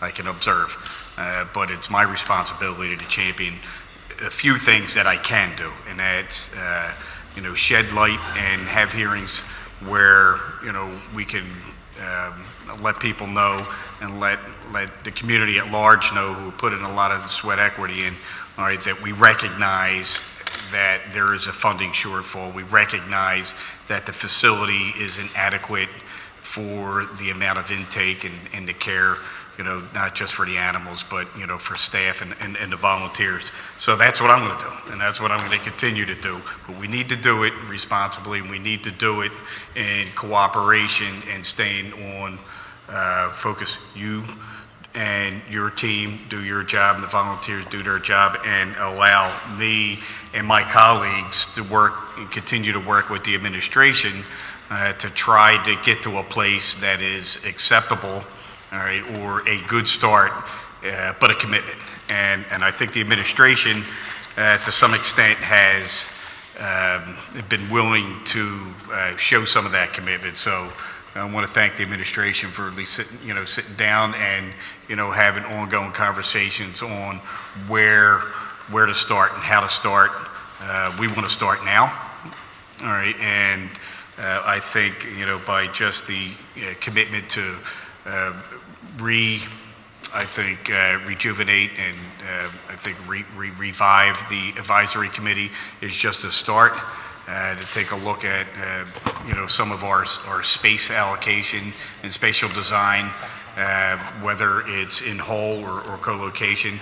I think from all the experts here, ACT needs to have its own facility, and we're going to hopefully try to work towards that. But the administration, I think, I know is anxious to continue the conversations to move forward in what's in the best interest of your mission. So with that, I do have a few questions. Can you describe the various roles and functions that ACT Philly plays in the city of Philadelphia? Yes, and thank you for your kind words, Councilman Henon, and I also want to just thank you as well for your leadership in this arena. So our role is a dual role in the community. We we have a service contract with the city to provide animal care services, and that is for citizens who call us for for requesting service for an animal that's chasing people, bite cases, animals that are sick or injured. So our officers are part enforcement and also part ambulance. And as far as the other function is, we serve a life-saving role in the community that requires us to, and has required us over the years, to not only have programs that protect the public, but also that when an animal arrives in our shelter, that they are able to get out alive. And so what we've seen over the years is an expanded, and recognizing that the community is a part of our solution, but they can't be the only part. And in fact, we need to have an ever increasing part in that. We also serve a role as animal care and a public health entity for our citizens and for the animals that come into our shelter. I'll let our medical director, Dr. Herendeen, kind of give you an idea of from a shelter standpoint and an animal care standpoint, what our role is. Thank you, Vincent. So your city shelter is able to house about 120 dogs and up to 200 cats. We provide food, water, and ideally a clean and a size-appropriate enclosure, species-appropriate enclosure for those animals. We also provide a basic medical assessment. We provide pain medication and treatment when indicated as they're presented to us. And as Vincent also alluded to, our first priority is to identify what the best home situation to get that animal into as quickly as possible might be. So that's the role we play for the animals that come to us. For the people who come to us, we try to provide advice and resource. We have a ton of fosters that we also provide care for our animals in their homes. Those are all the ways that we kind of serve the city. How much investment has the city made into the ACT facility over the past 10 years? Are you able to answer that question? I know we have a current capital project that's going on, but that's been in the queue for the past 10 years. All right. Do you know of any other investments that the city has made to the facility? Yeah, I would have to look into that and get back to you. I do know our current HVAC project that has all but is finished, except for some housekeeping. We have over $200,000 the city has available to us now to add new dog runs for the, because our existing ones they've lived out their lifespan, and so we have that as well. And then there's also different small renovation projects that we've had over the last year that the city's invested. But beyond that, I'm not aware. Okay, if you could provide to me the actual investment over the past 10 years, and I'll make sure that members of the joint committee and council as a whole, gets an understanding of what the investment is. And I'm not just talking about the last year. When I became a board member 6 years ago, a little over 6 years ago, the HVAC project was going to happen then. And, it's finally coming to fruition, thank God, thankfully so. But, maybe commitments or approvals and carryover budgets, from 15 years ago started, I don't know. But if you could, completion, capital improvements to the facilities over the past 10 years would be wonderful information to have. And the total square footage, I think we already heard that, it's 32,000 square foot, is that correct? The building itself, the full building is 32,000. Okay, and who do you share the space with and why? We share the space with Vector Control, as far as the reason why, I know that Animal Care and Control was once a part of the health department, and Vector is a part of the health department as well, and I think it was an inherited structure. Okay, and what is the impact of sharing that space on your operation? I think the impact is in any animal shelter, and this is my fourth shelter, the question of what the mission is of the building and the use of the building, the parking space, all of those things factor into how we govern and go about our business, and it also affects our ability to have that mission focus. And so I think it's a unique situation to have to share the building as an animal care and control. Is there a lot of storage space that's not yours in the facility? Currently we have no indoor storage space unless you count some of we have like corridors that we keep supplies that are not. Let me ask the question Yes. this way. All right. Yes. Do you know of the health department, does the health department, Vector, who you share space with, have a lot of storage space? I know they do have storage space inside they do have rooms inside of the building to store. Can you describe some of the space that you and your staff have? Yes. We are used to sharing space, and so we do share space. So for instance, myself, my office, I share with my assistant. We have. What's the size of your office It's that you share? the I've been to your office, so I yes, just the wanna- medical director says it's about 3 times the size of this table. So I would probably agree with that. It's Okay. it So is. you share a closet that's turned We into share a an closet office. that got converted. Yes, sir. Okay. And then as far as the rest of our space, it's in terms of housing the animals and where we can hold supplies to make that happen. It's we generally have to store supplies out in the open. Now, what is the total number of animals that you can house in the shelter at one time? We can house about 200 cats if we're at maximum capacity, and about 120 dogs. And that includes small dogs and large dogs.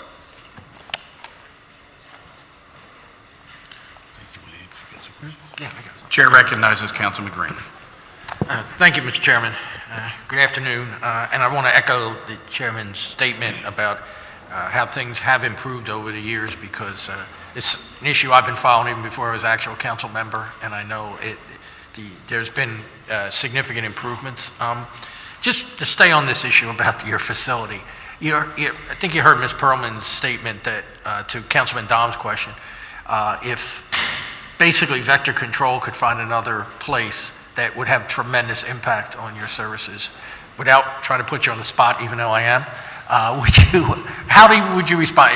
Would you agree with that? I mean, could you do most of what you think you could be able to do if you had the total space in that facility? I think one of the things that I'm focused on is how do we make the most use of the current building. Right. If you look at a modern animal shelter, it generally will have an administrative area where most people office, and then areas for customer service, and then also, and for our animal control officers and the dispatch function of our shelter, and then also the housing of animals. And so I think some of the things I would like to see are areas for us to be able to quarantine animals that are a danger to the public, and also so that so citizens are not having to walk by cages where animals are in quarantine, but also adoption animals in close proximity. So the space issues I think have been documented, but I think also I would say we are working very closely with the MDO's office to resolve those issues. That was going to be my next question. Is there how active or how soon might that happen? Because I know we're pounding on the same issue, but it seemed like you said that 13,000 square feet would make a significant difference, is what I think I heard. And well, I always and I know this isn't your final. You don't have the final decision. I get this, but it just seems that that's something. And I know it's easier for us to sit here and say just find another place for vector control, but it seems like it would make such a significant difference and we've been hearing this for years, back, many years ago, that the whole space issue, so. Yeah, I definitely don't want to displace anyone. And, if you ask me if I want more space, we could use it because we're currently beneath minimum standards for space, but it wouldn't be an effort to say we need more housing to house more animals. So that 13,000 square feet could significantly help you in your mission. Is that a fair statement? Yes, I would say so. Okay. And again, not to be critical, because again, I certainly acknowledge the improvements, but in your written statement, you talk about probably going to mess this word up, Asilomar, is that? Asilomar, yes, sir. Okay. The Accord's measurement. It says, when compared to other animal controlling agencies, Philadelphia is one of the most efficient animal shelter programs. We saw the chart that Yes. folks put up. How does that compare? Are we talking about different things, or are you, I'm just trying to, because that seemed to be a little contradictory from what we saw on the screen. So so if you look at what the cost per animal is to save animals and to operate a shelter, you're going to see Act Philly, the city of Philadelphia, on the low end. However, when you look at our life-saving rate, so not a comparable city, but I look at a city that has a similar life-saving rate, the city of Houston. They spend $530 per animal to get to 80% life-saving rate. And so what we're saying is that although there may be some differences, the Asilomar Accords are used so that there's similarity, and a lot of it has to do with community resource, but also in order for us to save the population of animals that are currently being euthanized in our shelter, the cost is going to increase significantly. And the reason why is because right now what we are saving are the animals that are the most adoptable, that are the healthiest. Now, some of them are unhealthy, and we have partners that pull unhealthy animals, sick animals, but and also the behaviorally unsound animals. And so the question is, how do we provide resources for those animals that are right now don't have live outcomes for us to point to? Okay.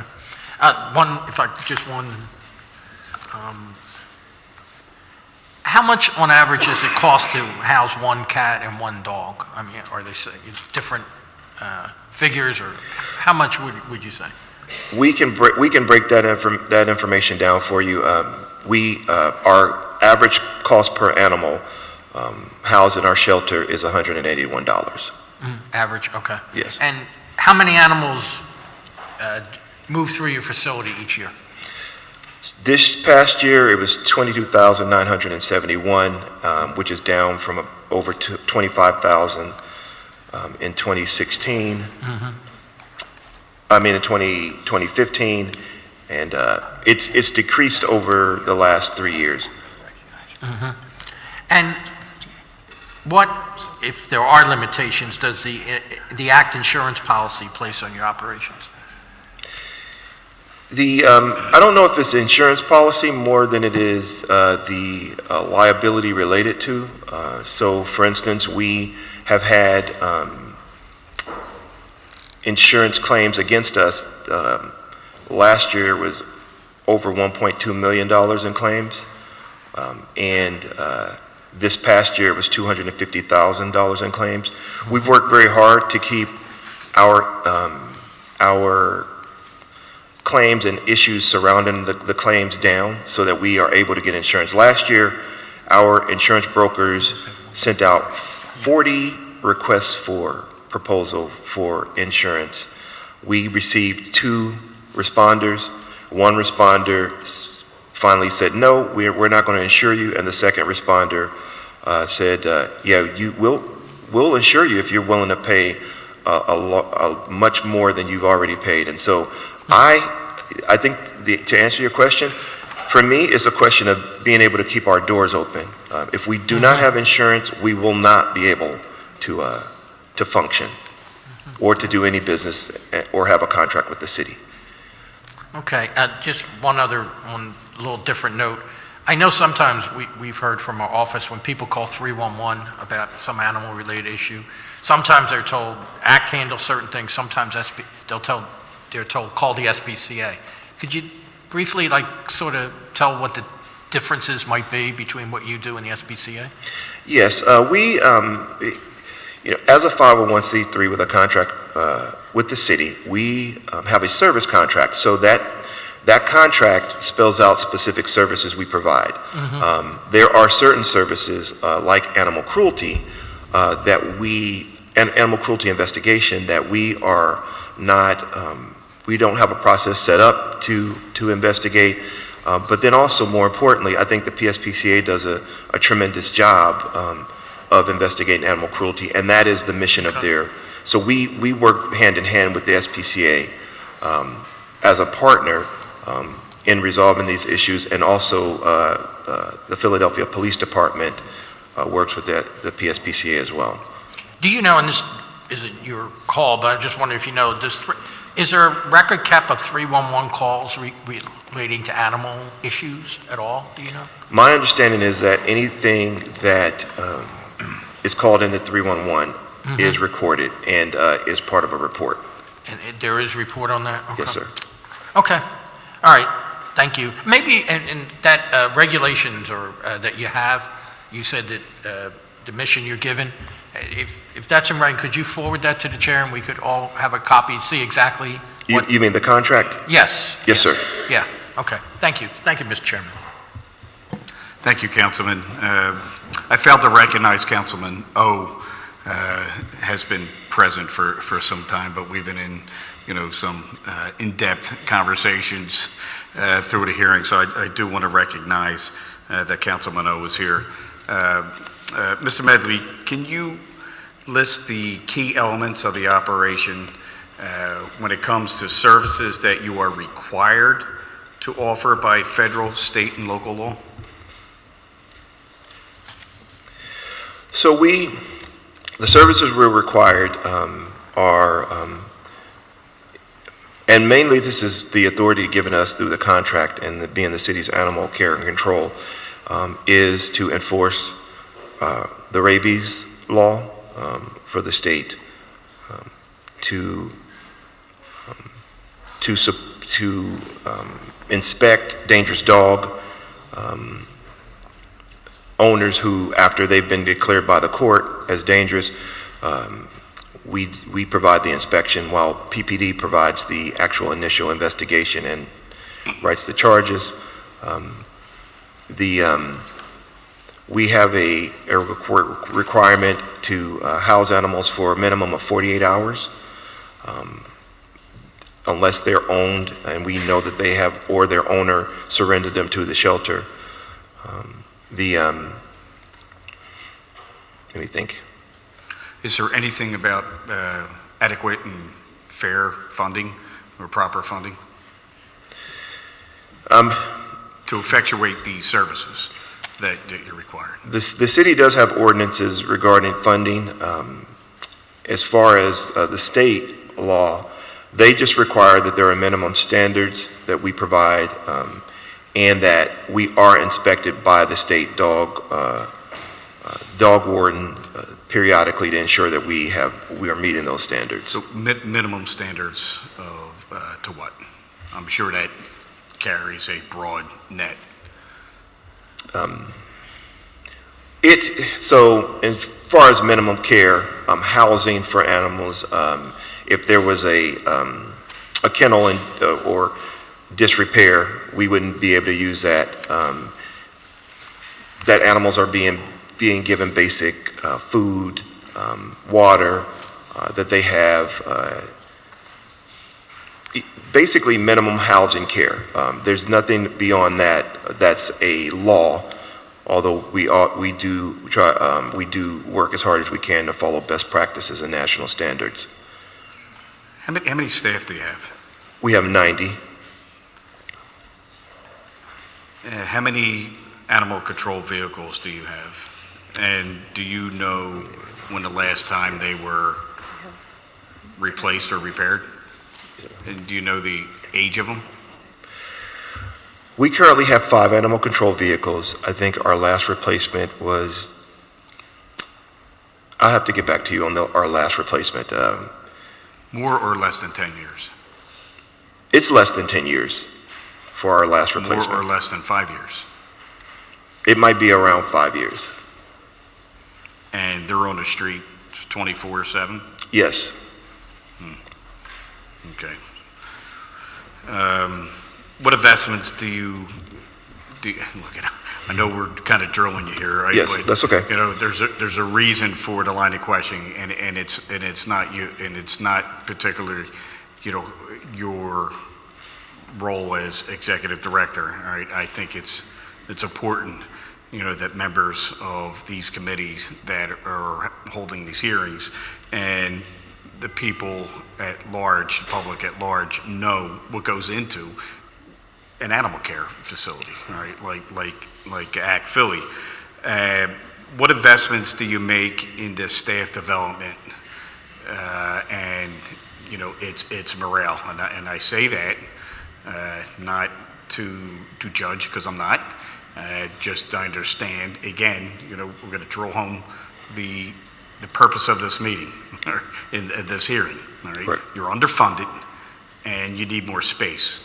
And with underfunding comes more responsibility, more work with less. So, you know, the question is, has or will ACT, you know, make a commitment to, for staff development, to help their development skills and the morale in the facility? Yes, definitely. And in fact, that's been something that since I started, we have been very much focused on. One of the first things I did was, is we worked with the MDO's office to allow an urban fellow to come into the shelter and really work with our leadership staff on personal and professional development. That involved all of our leadership staff getting a book called Strength Finder, which assesses talents and personality traits to allow us to be better at communicating with one another and working together as a team. We also sought out the city's innovation team, and the innovation team has worked with us as part of a process to incorporate all the things we identified in our strategic plan, which has been recently completed, and how do we better communicate and involve our staff and integrate our volunteers and our partner base. We've had at least 6 sessions, and those sessions are not only for leadership, but we pull staff members from every division or every department in our organization in order to so that we all have that cross-trained and learning. Also, as part of our strategic plan, we are developing a employee academy that includes onboarding, but also classes that teach proficiency that reflect the most recent national standards. That's along with process mapping, which we are in the process of doing with our whole agency, and as well as creating a comprehensive policy and procedure manual. Do you know the average length of tenure for the staff? How long have they worked in the organization? I can get you that information. I do not know it off the top of my head, but that is another piece of the strategic plan that we've identified to target and as retention. And it'll be my last question, is how is your staffing level compared to other shelters in the country, knowing that we are half? So we talked about average. So the earlier panel talked about the number of minutes per day that each animal is a recommendation for each animal to have with a staff member, and that number is 15. Our number hovers around, just based on the math, about 9 minutes per day. So we have we are understaffed when it comes to the people, whether it's our kennel attendants, our vet nurses, our veterinary staff, when it comes to the care of animals. Chair recognizes Councilman Dom. Thank you, Mr. Chairman, and welcome. I have Thank you. 2 questions I wanted to ask. In an earlier panel, I think it was Inga Frick mentioned that each pet's supposed to have 15 minutes of time, and the total would be 32 in an 8-hour day. Right now in ACT, how many pets do we house and how many people do we have? We have 90 people, and we house, is that on a daily basis, or you mean? Daily. Say it again. How many pets? Per day. So about 300 pets per day we house. 300. So if you can do 32 per person, that's 9 people. It would be 9 to 10. 9 to 10 people. 9 to 10 people to provide 15 minutes per animal for 1 days of minimum care. But Vincent's number of 90 staff includes life-saving promotion staff, our front counter staff, our ACO officers. Understand. All of those people get 2 days off a week. So roughly 10 people of the 90 are allocated to the pets? We have 14 animal care positions. 14, okay. And so are you giving 15 minutes per pet typically per day? No. How much time are you giving? As Vincent was saying, I think an estimate may be as high as 9 minutes per pet, especially in these slower months of the winter. However, there's certainly times where it can drop quite a bit below that. So I'm confused about the math. If 10 people can handle the amount of pets you have and you have 90 people, why can't they get 15 minutes each? Because that, there's a little bit of a confusion the way the number was presented. So 90 is our total staff, but our animal care staff is 14. And that Okay. 15 minutes per animal per day I is understand. basic care. Your total staff is 14 that's there on a daily basis? for animal care staff. Okay. And they also have responsibilities in addition to just the basic care of the animals, like laundry and cleaning the animals' dishes and things like that, that are in addition to that individual 15-minute care that they should be receiving. Okay, no, I understand. And Mr. Medley, you're the executive director of ACT? Yes, sir. That means the buck stops with you?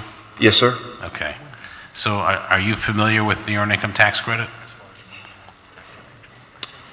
We heard about it just an hour ago. Somewhat. I mean, I'm familiar with it from a... I need you to be fully versed, and I'll tell you why. Okay, More than half of the people that are coming in probably would qualify. okay, This is for people that have jobs making $7.25 to $23 an hour and have 0 children, they get $506. But if they have 2 children, 2 kids, making $44,000, single parent, couple $50,000, 2 kids, they can get checks up to $6,000 and they can file back 3 additional years. That's 24 grand. It's a lot of money. That's federal money that is like sitting in Washington that we don't get the word out, and every year it's $100 million. We don't get to the 40,000 people who qualify. So I'm just, everyone who comes here, I yes, mention sir. this. By all means, we will make sure that happens. We'll get you all the forms you need. Department of Yes. Revenue has all the forms, but every person who comes in, give them the form, even if they don't qualify, let them give it to 10 other people, but give them the form. Yes, yes, Okay. yes, we will do that. Okay, thank you very much. Thanks for your testimony today. Thank you. Thank you, Mr. Chairman. Thank you, Councilman. I appreciate your testimony here. I don't think we have any more questions from this panel. But, some of the questioning were, I'm sure difficult for you and you're put on the spot, but it's important, that we really talk about the purpose of this hearing. And I think it was clear, it was consistent, throughout your mission and the expertise from national standards, what needs to happen here in the city of Philadelphia. And we're here to help. We're here to support. We also recognize, again, everybody's support, the network, the volunteers, and your staff. So we appreciate that. I am going to have to, unfortunately, make an announcement that we are going to go for we're going to have to end. You may leave. Thank you. Thank you for your time. I know we have people that are on testimony for public comment. I'm going to ask you to bear with me. We have to recess this hearing, go into our public property committee hearing, and go over some bills real quick while we got council members for a quorum, and give you the time that you deserve and the respect that you need for public testimony. So it'll probably be another 20 minutes to a half hour before we get to public comment, and then we'll invite you all up to take as much time as you need for public comment. So the Committee on Public Property and Public Works, Joint Committee with Appropriations will take a short recess. We will wait 5 more minutes for Public Property and Public Works to get through its business that we have here at our 3 o'clock schedule. Thank you.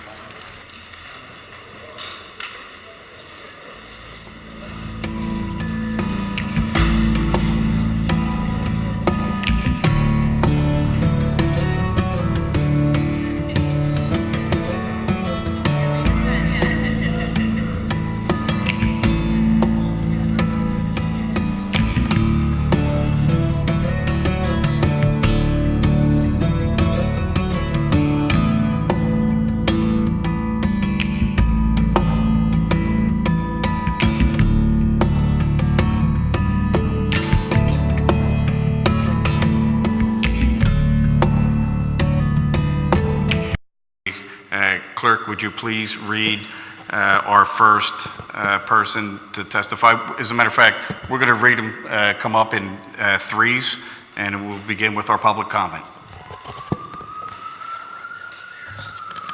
Dana Villa, Robin Ackerman, and Megan McCrea.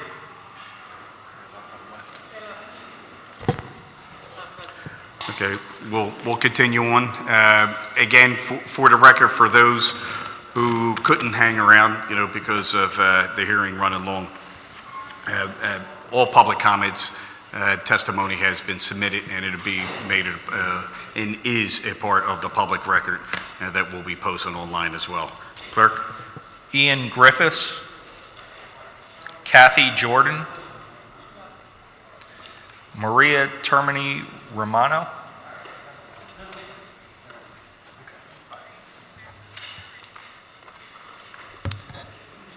Candace Shirer,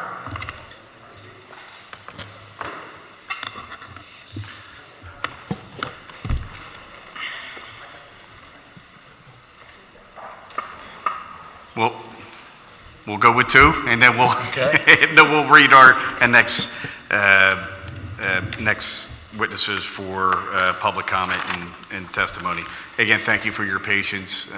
Please, I know I had mentioned it several times, and it's just, we just want to kind of keep it in the confines of our resolution. And you, Madam, if you could, you may start first. State your name for the record and begin with your testimony. Yes. Good afternoon. My name is Maria Termini Romano. I thank you for the opportunity to share my thoughts with regard to ACT Philly and its current funding. My relationship with ACT began 4 years ago when, as a consumer, our family adopted a second family pet from the shelter. Shortly after that, we decided to become more involved with the organization, recognizing the great need for in-kind support through volunteerism and private donations. I have been an active volunteer for almost 3 years, serving as an animal transporter, foster parent, hands-on volunteer working directly with the shelter dogs, a liaison for several rescue partner organizations, and a monthly donor. I am aware of the organizational structure of ACT Philly, existing as an independent 501c3 nonprofit corporation that holds the City of Philadelphia contract for animal control services, and I have attended numerous board meetings, getting to know the individual board members as well as their professional credentials and affiliations with other nonprofit animal welfare organizations in the region. I also believe that ACT Philly is not only woefully underfunded, but also lacks the leadership with the skill and forethought to manage the funds that they currently have. This has led to poor, unhealthy living conditions for the animals in its care, a physically and emotionally draining work environment for its employees and volunteers, and a severely tarnished reputation among the community at large. Adequate funding for ACT Philly is an attainable goal, and increasing available funds from the city would certainly go a very long way toward improving the day-to-day operations and care provided to the animals in the care of ACT Philly, as well as improving the condition of the physical plant which houses the organization. These municipal funds, when managed properly, could possibly support the addition of more staff veterinarians, an additional animal behaviorist, or higher quality veterinary care through the use of more advanced diagnostics and medical treatments, all of which are greatly needed within the current system of operation at ACT. With that said, I think we would all be very naive to believe that any municipal animal shelter in a large urban area could sustain itself wholly on the funds provided by the municipality which it serves. Revenue sources need to be viewed as two-pronged: municipal funding and philanthropic funding. Most nonprofit organizations, including those in animal welfare, depend significantly on monies raised through fundraising and large-scale philanthropy. Many have advancement subcommittees that work in conjunction with the board of directors to set forth a vision for development for the organization as a whole, as well as initiating, establishing, and maintaining revenue sources from fundraising events, in-kind donations, private philanthropy, and grant funding. It is my understanding that advancement planning exists on a very small scale within ACT Philly, and up to this point has not appeared to be a priority for the board of directors nor the leadership team. Furthermore, self-reported grant funds totaling approximately $2 million have not translated into improved quality of care nor improved infrastructure. ACT functions in a day-to-day survival mode, trying to get from one day to the next while mitigating major issues among its constituencies. This is not sustainable for an organization that wants to improve the quality of the services that it provides, while cultivating and retaining amicable relationships with all of its constituencies. Having served on several such advancement committees for area nonprofits that have successfully raised significant funds from private donors, I can say confidently that establishing and supporting such a subcommittee could be a substantial help to the board of directors, the leadership team, the agency itself, and most importantly, the animals who depend on their care. I've always felt that having board members that also hold leadership positions in other nonprofit animal welfare agencies in the region has posed a serious conflict of interest when it comes to developing and maintaining relationships with private funding sources. For example, if a board member who holds the two positions meets and cultivates a relationship with a willing donor, do they direct those dollars toward the organization where they are employed or to Act Philly where they serve as a board member? The Advancement Committee could alleviate this conflict as members of this committee could be community leaders, business leaders, passionate private citizens who have personal and professional relationships with others who may be willing and able to contribute significant dollars to Act Philly, and they can be the agency's advocates in the community, the face of ACT, if you will. This committee could also oversee and direct the fundraising efforts through things like events, mailings, in-kind donations, commemorative naming of kennels and areas of care in the shelter. They could also oversee the use of the funds raised through private philanthropy, ensuring that they are not just included with the general operating budget, but rather used to fund programs and facilities that would directly improve the daily life of the animals living at the shelter. The outdoor runs that are frequently in disrepair and in hazardous conditions. The laundry facility that is inadequate to handle the amount of laundry generated on a daily basis. The broken kennels that are unable to house large dogs, leading to reduced capacity and euthanasia of dogs due to space constraints. Inadequate veterinary services, leading to animals suffering physically without humane treatment, and rescues taking on astronomical medical expenses of treating untreated animals once they are in their care. The list can go on and on. I believe most of us here share the common goal of improving the level of care and services that Act Philly provides to the animals in its care and the community it serves. In order to achieve this goal, we need to first acknowledge that the current funding and the provision of care at Act Philly are both woefully inadequate. Once the organization makes a commitment to improving the level of care and services it provides, the funding sources, both municipal and private philanthropy, will likely be willing to support the organization and its goals. The commitment of the City Appropriations Committee and the City Council to assist in securing more funding for general operations at ACT is greatly appreciated. The creation of the Advancement Subcommittee would also go a very long way toward developing and maintaining private funding sources that will work in conjunction to provide the monies necessary to improve and enhance the level of care that the animals of ACT Philly deserve. Thank you.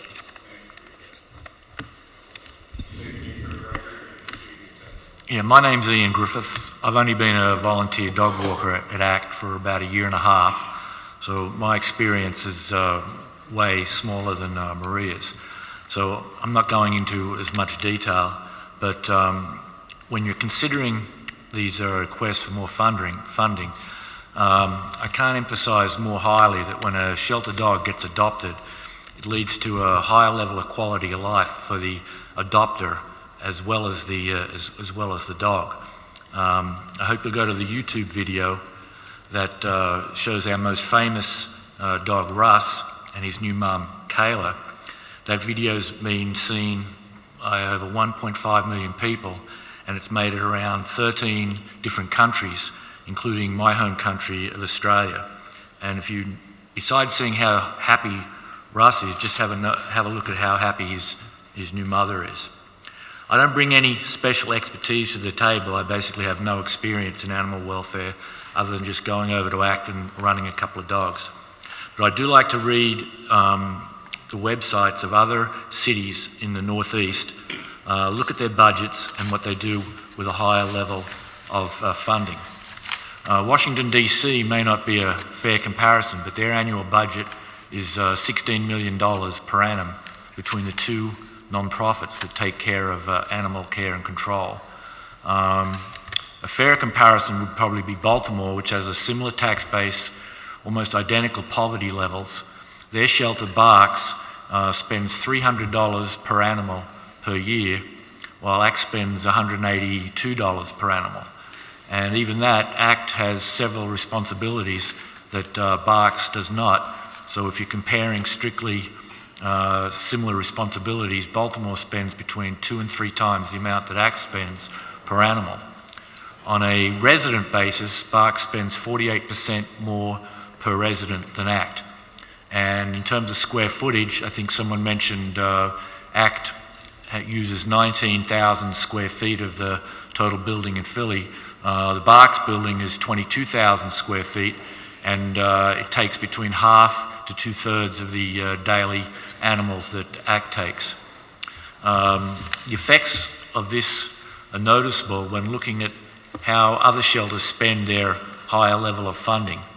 To be clear, ACT management never share their targeted investment priorities for new funds with volunteers, so it's very likely that that the examples I'm giving are very low on their priority list. However, these examples are actually what other shelters do when they have more funds.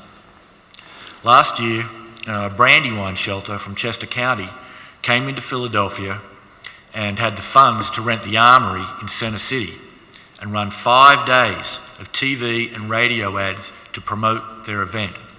And it was these ads, I believe, led to the hundreds of shelter dogs and cats being adopted from the Brandywine Shelter. The Center City Graduate Hospital market at this point is a very unsaturated market with lots of potential. I believe that was the first adoption event ever held where it was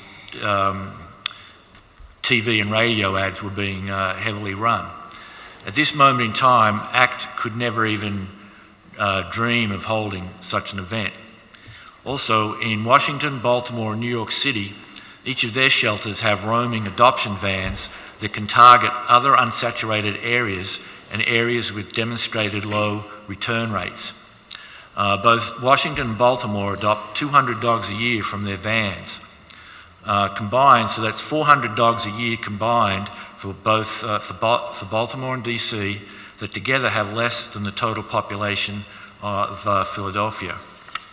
In contrast, ACT doesn't have the funds to invest in large-scale off-site adoption events with large-scale promotions or even consider an adoption van, and it shows in the number of dogs adopted from ACT each year. ACT adopts most of its dogs to people who live in a 10-minute radius from its facility. Problems of this are twofold. One, after years of adopting to that market, that area is oversaturated and has hit the point of diminished marginal returns. Second, the area where ACT adopts most of its dogs to, simultaneously, is also the area with the city's highest return rates, not an optimal situation. This is not the fault of ACT adoption staff.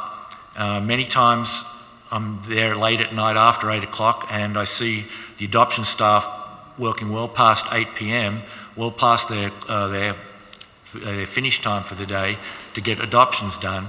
It's simply a lack of resources to go out and have dogs adopted in fresh markets, a significant distance away from headquarters, and with low return rates.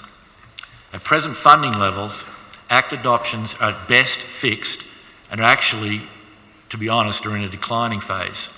In 2016, 388 less dogs made it out alive than in 2015, and this year, similar, it's a slightly lower amount of dogs for the first 3 months have made it out compared to last year. Again, I'm not blaming the staff at all for this. Again, it's just simply, basically ACT can only adopt dogs within a 10-minute radius of their building, and that's very tough at the moment. Over the last 3 years, due to the decline in the adoptions figures, they put more pressure on the small mom-and-pop rescue organizations to take an unprecedented amount of dogs. The percent total of dogs that have made live exit over the last 3 years that small rescue organizations have taken has gone from 49% in 2015 to 52% in 2016 to 56% this year. This compares to only 46% in New York City and to 23% in Baltimore. This rate of growth is obviously unsustainable, because if there's one group of people who have less money than ACT, it's the small mom and pop rescues that take the most at-risk dogs from ACT. In the topsy-turvy world of animal welfare, the dogs that need the most resources end up going to the one group that has less resources than ACT. The small rescues donate all their time for free and have full-time jobs and basically have to raise funds 12 months a year.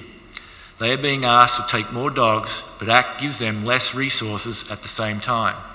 Except during the HVAC project, ACT hasn't had the resources to spay and neuter the dogs that the rescues take, forcing the rescues to pay for it themselves. If ACT had a higher level of funding, they would be able to spay and neuter the dogs, all the dogs that rescues take, and that would save each small rescue $4,000 to $5,000 a year, a significant sum which they could reinvest to care for the dogs they take until they are adopted. In terms of the facility itself, I'd just like to make one comment, and I think another volunteer from ACT also wrote about this in their testimony. When an owner-surrendered dog comes into ACT, the shelter is a very, very frightening environment. At the moment, hundreds of these dogs are just too frightened to be handled, and unfortunately ACT euthanizes them. In New York, they have separate rooms for owner surrenders to de-stress before entering the general population. Before I take my seat, I'd like to offer one criticism of ACT. When a dog fails their evaluation and don't make it into the adoption kennels, due to not having enough promotional staff, ACT has to pick and choose which dogs to promote to rescue organisations and which ones to select for euthanasia. The volunteers are ready, willing and able to take on the responsibility of promoting those dogs in the second group by ourselves if ACT would simply give those dogs a couple of hours to exit when there are kennels open. To be clear, when a dog gets the full promotional treatment from ACT staff, volunteers and the 37,000 people who follow the Facebook pages, Philly Urgents and Dawn Timony, that promotes these dogs, 90% of those dogs make it out alive. A volunteer approach would probably yield a save percentage of about a third of that. But a 33% chance is 1,000,000 times more than zero, and every dog deserves a chance, no matter how small. Thank you for your time. Thank you for your testimony. Thank you for your patience in waiting around. Clerk, could you please read our next witness for testimony and public comment, please? Candace Schreier, Brenda Malinix, Deb Welter, Okay. Kathy I was Calabrese, going to say, how about we do it this way? Anybody who wishes to testify, come on up. Hi, Bob. Come on up. You want to testify? Go on.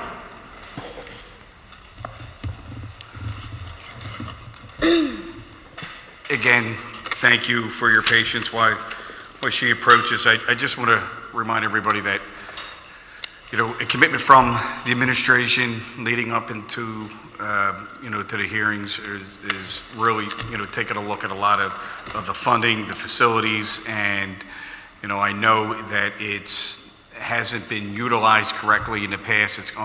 It's not defunct, even though they haven't met reinstating and re-engaging the Animal Advisory Board. So let us get a chance to bring that back up and develop a structure with your input. And for those who left and or couldn't make it, I'm going to be soliciting everybody's input on what structure would be helpful to address some of the needs that we have here today. So if you can state your name for your record and begin with your testimony, and thank you. My name is Azita Kay. I'm the founder and president of the Paw It Forward Foundation. We are a local rescue that 99% of our dogs are actually pulled from ACT Philly. Originally, when you asked on Facebook to have us come out and send you a testimony in regards to our experience with ACT Philly, I shared a lot of information in regards to some of the things that had happened through our experiences with pulling dogs and some of the issues that we had experienced. But based on today's meeting and seeing the two panels that came in, I sort of wanted to address some of the things that they mentioned to you from another viewpoint. I know you mentioned that your number one thing is to look at the quality and efficiency and resources that ACT currently has. And it seems as though, there was a lot of information put out there today that many of you questioned yourselves in regards to the numbers really not matching the numbers that they're presenting. And I really, really want you to take a step back and really look at, what ACT is doing right now and whether, adding additional funds is really the way to go right now, and maybe just really looking at the organization and what they're doing right now, whether it makes sense. There was a lot of information put out there that, in 2012 and 2013, the quality of care of the animals while they were there was horrifying, and it's so much better now. But I provided, a year's worth of dogs that we pulled that still came out with pneumonia and cost us thousands of dollars. Less pets are handed out now than they were in 2012 and 2013 to just anybody. Every time there is a clear to shelter event, dogs are just handed out to anyone, and you can see the volunteers the next day looking on Craigslist, and these dogs are up for sale now. I'm not really sure how the things that were presented today make absolutely any sense, and I really want you to think about this. This is a local shelter that's asking for additional funding, but the partners are actually sending you testimonies asking you not to support them. How is that even possible? How does that make sense? If the people that are trying to help, the volunteers that are there every day, are actually questioning you actually providing money to this organization. There's definitely a disconnect. Things are not making sense. And I really urge you to really look at things again.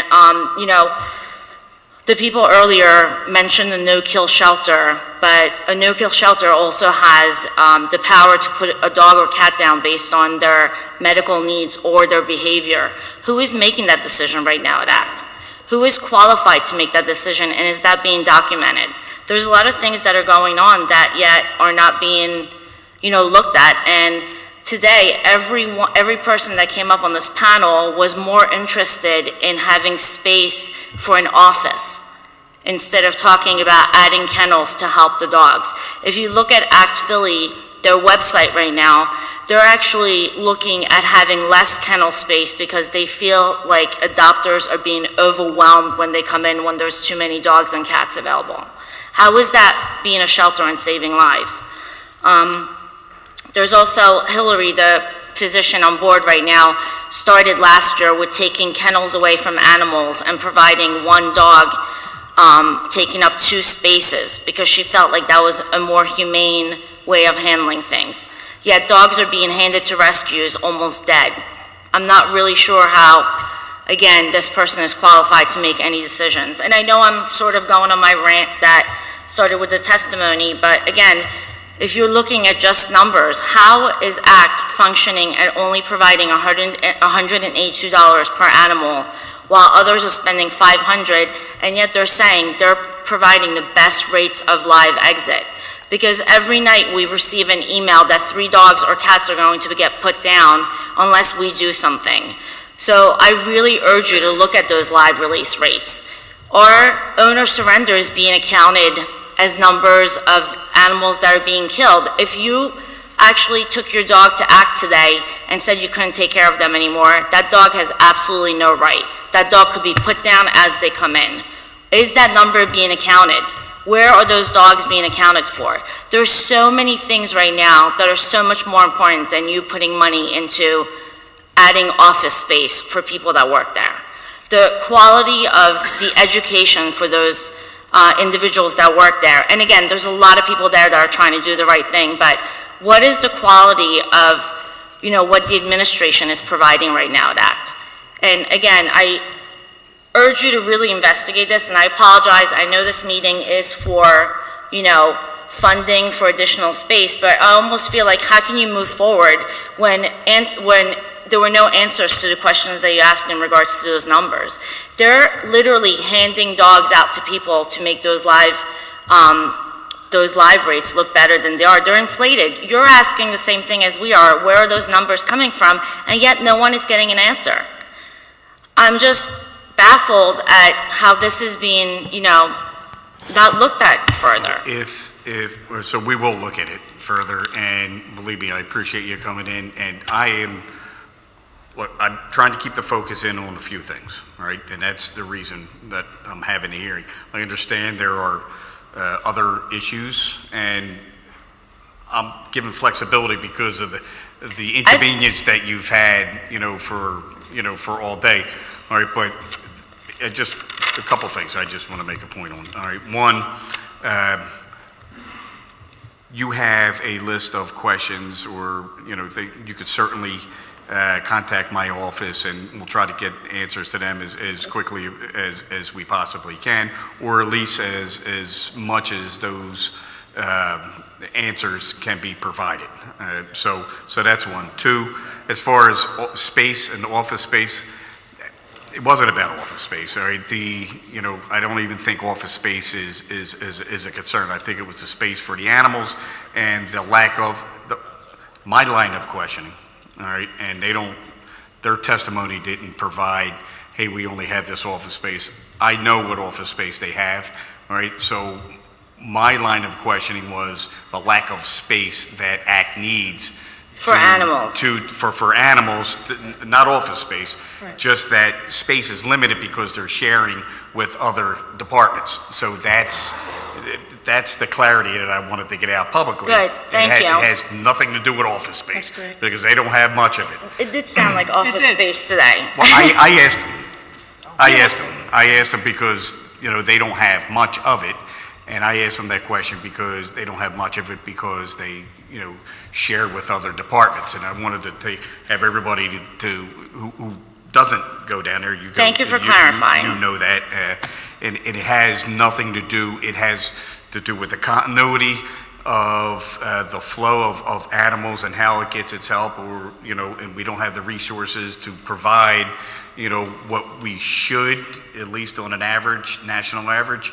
And for me, I wanted to point that out publicly, and I also wanted to make sure that everybody knows, all right, that we shouldn't be forced in the position to have happy and sad meat, and that's what you have right now.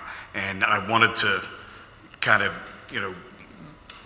publicly, let people understand that that's not the way, ACT, Philly, and any shelter should be operating, and we need to correct that. While other departments of the administration was here, I wanted to point that out publicly, so that's... Okay, that's thank you. But again, I feel like if you're not the person that we need to reach out to in regards to our concerns, who is? Because we're not having a voice out there. There's hundreds of people that attend the board meetings and have questions, and they're not being answered. I think at some point you have to realize, why is the public even attending a meeting like this? There are things that are going on that, are going to boil over. I mean, it's unheard of volunteers coming out and stating the issues. And you said happy and sad. It's not about happy and sad. It's about quality and efficiency there, and ethical decisions being made there. And it's just, again, I'm going to ask you to not fund any more money to ACT unless things are changed and done correctly. This is taxpayer money being blown out and not allocated the right way. It is taxpayers' money, and, I'm going to fight for increased funding. I want to make sure that it is being funded efficiently and smart.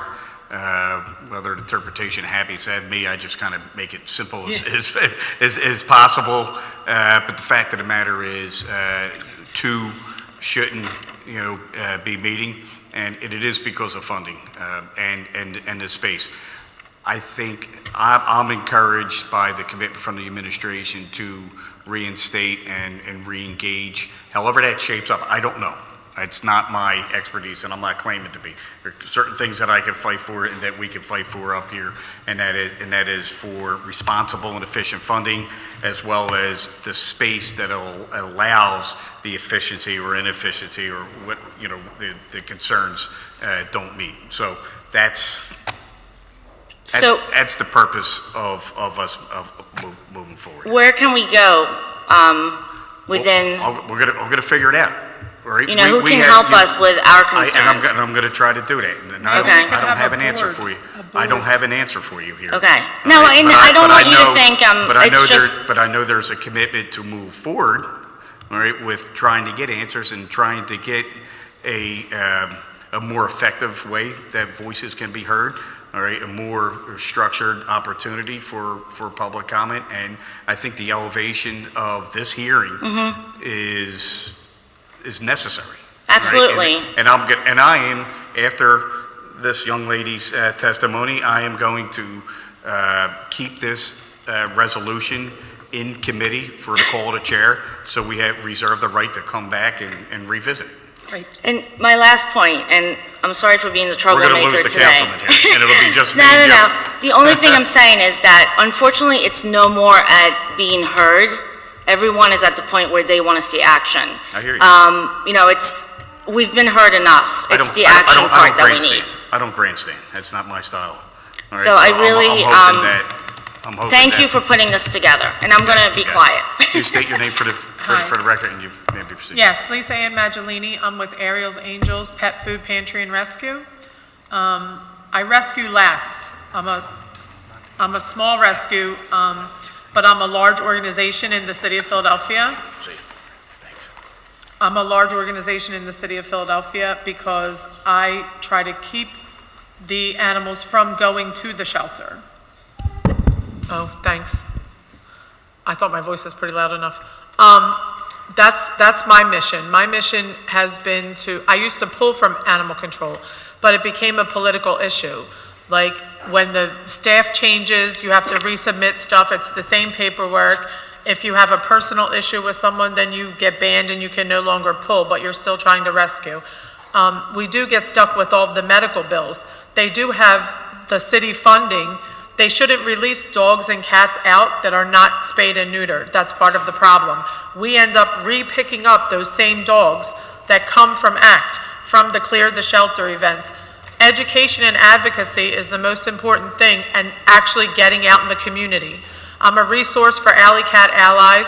If you Google nokill.org, Philadelphia, I'm one of the first that pop up. I've been on Fox and Friends National News, ABC Shelter Me. I'm the only cage-free no-kill rescue in the tri-state area.